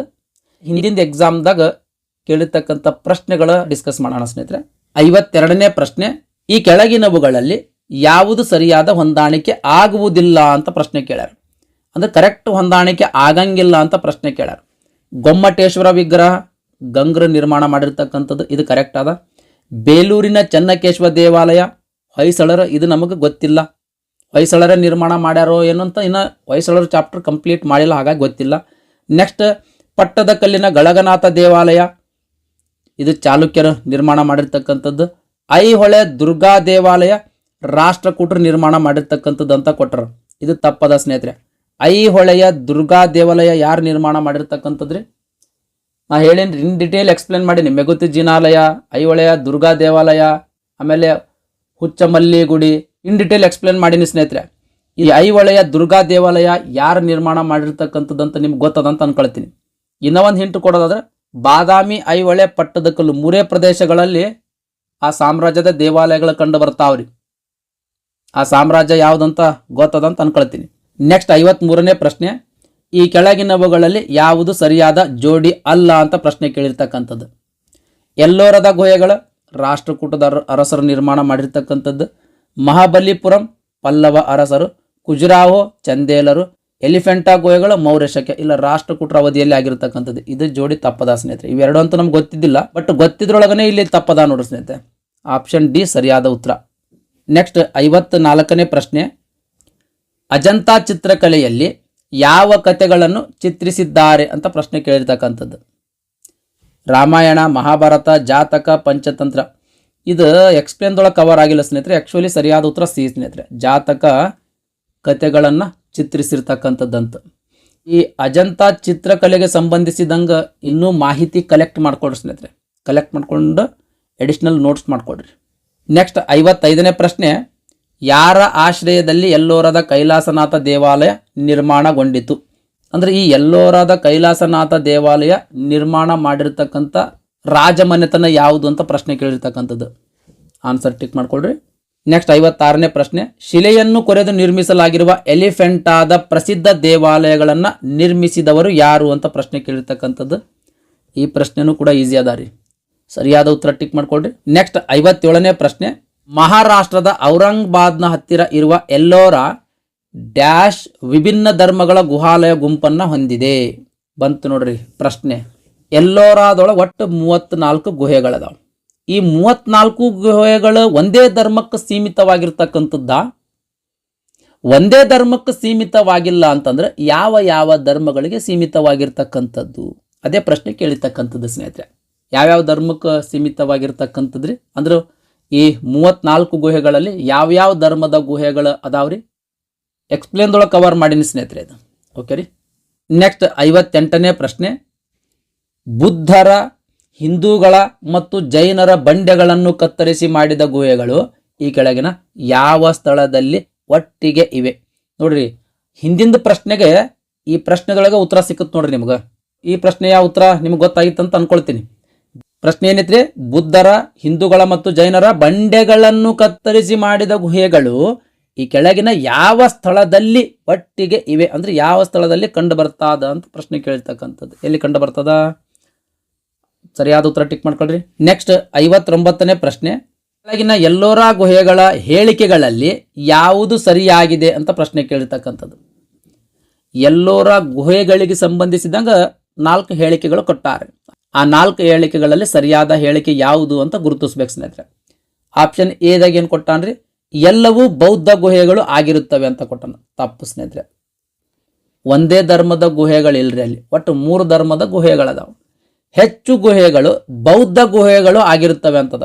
ಇದು ತಪ್ಪವ. ಹೆಚ್ಚು ಗುಹೆಗಳು ಬೌದ್ಧ ಗುಹೆಗಳು ಅಲ್ಲ ಸ್ನೇಹಿತರೆ, ಹಿಂದೂ ಗುಹೆಗಳದಾವ. ಹೆಚ್ಚಿಗೆ 17 ಗುಹೆಗಳು ಹಿಂದೂ ಗುಹೆಗಳದಾವ ಅಲ್ಲಿ. ಇನ್ನು 12 ಬೌದ್ಧ ಗುಹೆಗಳದಾವ, 5 ಜೈನ ಗುಹೆಗಳದಾವ. ಇನ್ನು ಆಪ್ಷನ್ ಸಿ ಎಲ್ಲವೂ ಹಿಂದೂ ಗುಹೆಗಳು ಆಗಿರುತ್ತವೆ ಅಂತ ಕೊಟ್ಟಾನ. ಇದು ಆಪ್ಷನ್ ಕೂಡ ತಪ್ಪದ ಸ್ನೇಹಿತರೆ, ಎಲ್ಲವೂ ಹಿಂದೂ ಗುಹೆಗಳು ಇಲ್ರಿ. ನೆಕ್ಸ್ಟ್ ಆಪ್ಷನ್ ಡಿ, ಹೆಚ್ಚು ಹಿಂದೂ ಗುಹೆಗಳು ಆಗಿರುತ್ತವೆ. ಇದು ಸರಿಯಾದ ಉತ್ತರ. 34ರೊಳಗೆ ಹೆಚ್ಚಿಗೆ ಗುಹೆಗಳು ಹಿಂದೂ ಗುಹೆಗಳದಾವ ಅಂತ ಆಪ್ಷನ್ ಡಿ ಕೊಟ್ಟಿರ್ತಕ್ಕಂಥ ಆಪ್ಷನ್ ಡಿ ಸರಿಯಾದ ಉತ್ತರ ನೋಡ್ರಿ ಸ್ನೇಹಿತರೆ. ನೆಕ್ಸ್ಟ್ 60ನೇ ಪ್ರಶ್ನೆ, ಎಲ್ಲೋರಾದ ಗುಹಾಂತರ ದೇವಾಲಯಗಳು ಇದಕ್ಕೆ ಸಂಬಂಧಿಸಿವೆ. ಜೈನ ಧರ್ಮ, ಹಿಂದೂ ಧರ್ಮ, ಬೌದ್ಧ ಧರ್ಮ. ಆಪ್ಷನ್ ಡಿ ಮೇಲಿನ ಎಲ್ಲವೂ ಅಂತ ಕೊಟ್ಟನ. ಆಪ್ಷನ್ ಡಿ ಸರಿಯಾದ ಉತ್ತರ ಸ್ನೇಹಿತರೆ, ಈ 3 ಧರ್ಮಕ್ಕೆ ಸಂಬಂಧಿಸಿರ್ತಕ್ಕಂಥದ್ದು. 61ನೇ ಪ್ರಶ್ನೆ, ಎಲ್ಲೋರಾದಲ್ಲಿನ ದಶಾವತಾರ ಮತ್ತು ರಾವಣಕ ಕಾಯಗಳ ನಿರ್ಮಾಪಕರು ಯಾರು ಅಂತ ಪ್ರಶ್ನೆ ಕೇಳಿರ್ತಕ್ಕಂಥದ್ದು. ಆಪ್ಷನ್ ಸಿ ಸರಿಯಾದ ಉತ್ತರ ನೋಡಿ ಸ್ನೇಹಿತರೆ, 1ನೇ ಕೃಷ್ಣ. ಎಲ್ಲೋರಾದಲ್ಲಿನ ದಶಾವತಾರ ಮತ್ತು ರಾವಣಕ ಕಾಯಗಳನ್ನು ನಿರ್ಮಾಣ ಮಾಡಿದವರು 1ನೇ ಕೃಷ್ಣ ಸ್ನೇಹಿತರೆ. ಎಕ್ಸ್ಪ್ಲೇನ್ದೊಳಗೆ ಆ ಆನ್ಸರ್ ಕವರ್ ಆಗಿರಲಿಲ್ಲ ಸ್ನೇಹಿತರೆ, ಹಾಗಾಗಿ ಇನ್ ಡಿಟೇಲ್ ಎಕ್ಸ್ಪ್ಲೇನ್ ಕೂಡ ನೋಡೋಣ. ಎಲ್ಲೋರಾದಲ್ಲಿನ ದಶಾವತಾರ ಮತ್ತು ರಾವಣಕ ಕಾಯಗಳನ್ನು 1ನೇ ಕೃಷ್ಣ ಅಥವಾ ಮೊದಲನೇ ಕೃಷ್ಣ ನಿರ್ಮಾಣ ಮಾಡಿರ್ತಕ್ಕಂಥದ್ದು. ಈ ದಶಾವತಾರ 15ನೇ ಗುಹೆಯಾಗಿರ್ತಕ್ಕಂಥದ್ದು, ರಾವಣಕ ಕಾಯ್ 14ನೇ ಗುಹೆಯಾಗಿರ್ತಕ್ಕಂಥದ್ದು. ಈ ದಶಾವತಾರ ಗುಹೆ ಏನದಲ್ರಿ, ಇದು 2 ಅಂತಸ್ತುಗಳಿಂದ ಕೂಡಿರ್ತಕ್ಕಂಥ ಒಂದು ಗುಹೆ. ಈ ಗುಹೆಯ ನಡುವೆ ಒಂದು ಏಕಶಿಲ ಮಂಟಪ ಅದ ಸ್ನೇಹಿತರೆ. ಈ ಗುಹೆಯ ನಡುವೆ ಒಂದು ಏಕಶಿಲ ಮಂಟಪ ಅದ. 2 ಅಂತಸ್ತಿನಿಂದ ಕೂಡಿರ್ತಕ್ಕಂಥದ್ದು ಅಂತ ಹೇಳಿದ್ದೆ ನಾನು. ಕೆಳ ಅಂತಸ್ತಿನ ಮಂಟಪದೊಳಗ 14 ಕಂಬಗಳದಾವ, ಮೇಲಂತಸ್ತಿನ ಮಂಟಪದೊಳಗ 18 ಕಂಬಗಳದಾವ. ಆ 18 ಕಂಬಗಳಿಂದ ಆ ಮೇಲಂತಸ್ತನ್ನ ನಿರ್ಮಾಣ ಮಾಡಿರ್ತಕ್ಕಂಥದ್ದು. ಅದೇ ಗೋಡೆಗಳ ಮೇಲೆ ಗಿರಿಜಾ ಕಲ್ಯಾಣ, ನಟರಾಜ, ಅರ್ಧನಾರೇಶ್ವರ, ತ್ರಿವಿಕ್ರಮ ಲಿಂಗೋದ್ಭವ, ಅಂಧಕಾರಾಸುರರನ್ನ ಸಂಹರಿಸುತ್ತಿರುವುದು, ಆಮೇಲೆ ಗಣೇಶ ಮತ್ತು ವಿಷ್ಣು ಆದಿಶೇಷನ ಮೇಲೆ ಮಲಗಿರ್ತಕ್ಕಂಥ ಶಿಲ್ಪಗಳನ್ನು ಕೆತ್ತಲಾಗಿರ್ತಕ್ಕಂಥದ್ದು ಸ್ನೇಹಿತರೆ. ಆ ಕಂಬಗಳ ಮೇಲೆ ಈ ಶಿಲ್ಪಗಳನ್ನು ಕೆತ್ತನೆ ಮಾಡಿರ್ತಕ್ಕಂಥದ್ದು ಸ್ನೇಹಿತರೆ. ಈ ಗುಹೆಯಲ್ಲಿ ದಂತಿ ದುರ್ಗನ ಶಾಸನ ಅದ ಸ್ನೇಹಿತರೆ. ಈ ದಶಾವತಾರ 15ನೇ ಗುಹೆಯಲ್ರಿ, ಈ 15ನೇ ಗುಹೆಯೊಳಗ ದಂತಿ ದುರ್ಗನ ಶಾಸನ ಕೂಡ ಇರುವಂಥದ್ದು. ಈ ಗುಹೆ 94 ಅಡಿ ಉದ್ದ, 54 ಅಡಿ ಅಗಲ ಅದ ಸ್ನೇಹಿತರೆ. ನೆಕ್ಸ್ಟ್ 62ನೇ ಪ್ರಶ್ನೆ, ಎಲ್ಲೋರಾದಲ್ಲಿರುವ ಕೈಲಾಸನಾಥ ದೇವಾಲಯ ಮತ್ತು ಕಾಂಚೀಪುರದಲ್ಲಿನ ಕೈಲಾಸನಾಥ ದೇವಾಲಯಗಳ ನಡುವಿನ ವ್ಯತ್ಯಾಸ ಏನು ಅಂತ ಪ್ರಶ್ನೆ ಕೇಳಿರ್ತಕ್ಕಂಥದ್ದು. ಎಕ್ಸ್ಪ್ಲೇನ್ದೊಳಗಂತೂ ಇದು ಕವರ್ ಮಾಡಿಲ್ಲ ನಾನು, ಓಕೆ ರೀ. ಆದರೂ ಕೂಡ ನೋಡೋಣ, ಕೈಲಾಸನಾಥ ದೇವಾಲಯ ಬಗ್ಗೆ ಇನ್ ಡೀಟೇಲ್ ಮಾಹಿತಿ ನೋಡಿವಲ್ರಿ, ಅದ್ರ ಬೇಸ್ ಮೇಲೆ ಏನಾದರೂ ಆನ್ಸರ್ ಕೊಡಕ್ಕೆ ಬರ್ತದೆ ಅಂತ ನೋಡೋಣ ಸ್ನೇಹಿತರೆ.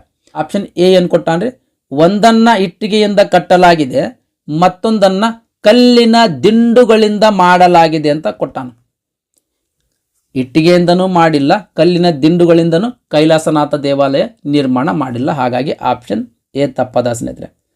ಅಂದ್ರೆ ಕೈಲಾಸನಾಥ, ಈ ಎಲ್ಲೋರಾದಲ್ಲಿರ್ತಕ್ಕಂಥ ಕೈಲಾಸನಾಥ ದೇವಾಲಯ ಒಂದೇ ಬಂಡೆಗಲ್ಲನ್ನು ಕೊರಿದು ನಿರ್ಮಾಣ ಮಾಡಿರ್ತಕ್ಕಂಥದ್ದು, ಹೌದ್ರಿ. ಹಾಗಾಗಿ ಆಪ್ಷನ್ ಎ ತಪ್ಪದ. ನೆಕ್ಸ್ಟ್ ಆಪ್ಷನ್ ಬಿ, ಒಂದನ್ನ ಚಾವುಂಡರಾಯ ನಿರ್ಮಿಸಿರ್ತಕ್ಕಂಥದ್ದು, ಮತ್ತೊಂದನ್ನ ಮಯೂರ ಶರ್ಮ ನಿರ್ಮಿಸಿರ್ತಕ್ಕಂಥದ್ದು ಅಂತ ಕೊಟ್ಟಾನ. ಇದು ಆಪ್ಷನ್ ಕೂಡ ತಪ್ಪದ ಸ್ನೇಹಿತರೆ. ಅಂದ್ರೆ ಎಲ್ಲೋರಾದಲ್ಲಿರ್ತಕ್ಕಂಥ ಕೈಲಾಸನಾಥ ದೇವಾಲಯ ಚಾವುಂಡರಾಯ ನಿರ್ಮಾಣ ಮಾಡಿರ್ತಕ್ಕಂಥದ್ದು ಅಂತ ಕೊಟ್ಟಾನ. ತಪ್ಪದ ಸ್ನೇಹಿತರೆ, ಮೊದಲನೇ ಕೃಷ್ಣ ನಿರ್ಮಾಣ ಮಾಡಿರ್ತಕ್ಕಂಥದ್ದು, ಓಕೆ ರೀ. ನೆಕ್ಸ್ಟ್ ಆಪ್ಷನ್ ಸಿ, ಕಾಂಚೀಪುರದಲ್ಲಿನ ದೇವಾಲಯವನ್ನ ಡ್ರೆಸ್ ಮಾಡಿದ ಕಲ್ಲುಗಳಿಂದ ನಿರ್ಮಿಸಲಾಗಿದೆ. ಎಲ್ಲೋರಾದಲ್ಲಿನ ದೇವಾಲಯವನ್ನ ಬಂಡೆ ಅಗೆದು ಅಥವಾ ಬಂಡೆಯನ್ನ ಕೊರೆದು ಮಾಡಲಾಗಿದೆ. ಇದು ಆಪ್ಷನ್ ಕರೆಕ್ಟ್ ಅದ ಸ್ನೇಹಿತರೆ. ಎಲ್ಲೋರಾದಲ್ಲಿರ್ತಕ್ಕಂಥ ಕೈಲಾಸನಾಥ ದೇವಾಲಯವನ್ನ ಬಂಡೆಯನ್ನ ಕೊರೆದು, ಅಂದ್ರೆ ಒಂದೇ ಬಂಡೆಯನ್ನ ಕೊರೆದು ಮಾಡಲಾಗಿದೆ ಅಂತ ಕೊಟ್ಟನ. ಇದು ಆಪ್ಷನ್ ಸರಿಯಾದ. ನೆಕ್ಸ್ಟ್ ಆಪ್ಷನ್ ಡಿ ನೋಡೋಣ. ಒಂದನ್ನ ಕಲ್ಯಾಣಿ ಚಾಲುಕ್ಯರು ನಿರ್ಮಿಸಿದ್ದಾರೆ, ಮತ್ತೊಂದನ್ನ ಬಾದಾಮಿ ಚಾಲುಕ್ಯರು ನಿರ್ಮಿಸಿದ್ದಾರೆ ಅಂತ. ಇದು ಆಪ್ಷನ್ ಕೂಡ ತಪ್ಪದ. ಅಂದರೆ ಈ ಎಲ್ಲೋರದಲ್ಲಿರ್ತಕ್ಕಂಥ ಕೈಲಾಸನಾಥ ದೇವಾಲಯ ರಾಷ್ಟ್ರಕೂಟರು ನಿರ್ಮಾಣ ಮಾಡಿರ್ತಕ್ಕಂಥದ್ರಿ. ಇನ್ನೊಂದು ಪಲ್ಲವರು ನಿರ್ಮಾಣ ಮಾಡಿರ್ತಕ್ಕಂಥದ್ದು ಸ್ನೇಹಿತರೆ. ಐ ಥಿಂಕ್ ನಂದಿವರ್ಮ ನಿರ್ಮಾಣ ಮಾಡಿರ್ತಕ್ಕಂಥದ್ದು. ಈ ಪ್ರಶ್ನೆಗೆ ಆಪ್ಷನ್ ಸಿ ಸರಿಯಾದ ಉತ್ತರ ನೋಡೋ ಸ್ನೇಹಿತರೆ. ಜಸ್ಟ್ ಎಲ್ಲೋರದಲ್ಲಿರ್ತಕ್ಕಂಥ ಕೈಲಾಸನಾಥದ ದೇವಾಲಯದ ಬಗ್ಗೆ ಮಾಹಿತಿ ಗೊತ್ತಿತ್ತಂದ್ರೂ ಕೂಡ ಈ ಪ್ರಶ್ನೆಯ ಉತ್ತರ ಟಿಕ್ ಮಾಡ್ಬೋದು. 63ನೇ ಪ್ರಶ್ನೆ, ಈ ಕೆಳಗಿನ ಯಾವ ಸ್ಥಳಗಳಲ್ಲಿ ರಾಷ್ಟ್ರಕೂಟರ ಕಾಲದ ಗುಹಾಂತರ ದೇವಾಲಯಗಳನ್ನು ಕಾಣಬಹುದು ಅಂತ ಪ್ರಶ್ನೆ ಕೇಳ್ಯಾರ. ಅಂದರೆ ಇಲ್ಲಿ 4 ಸ್ಥಳಗಳ ಹೆಸರು ಕೊಟ್ಟಾರ.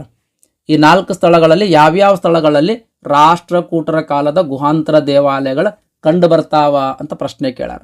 ಆಪ್ಷನ್ ಎದಾಗ 1, 2 ಮತ್ತು 3 ಅಂತ ಕೊಟ್ರ. ಅಂದ್ರೆ ಬಾದಾಮಿ, ಅಜಂತ ಮತ್ತು ಎಲ್ಲೋರದಲ್ಲಿ ಕಂಡು ಬರ್ತಾವ ಅಂತ ಕೊಟ್ರ. ಇದು ತಪ್ಪದ ಸ್ನೇಹಿತರೆ. ಬಾದಾಮಿಯೊಳಗೆ ರಾಷ್ಟ್ರಕೂಟರ ಕಾಲದ ಗುಹಾಂತರ ದೇವಾಲಯಗಳು ಕಂಡು ಬರಂಗಿಲ್ಲ.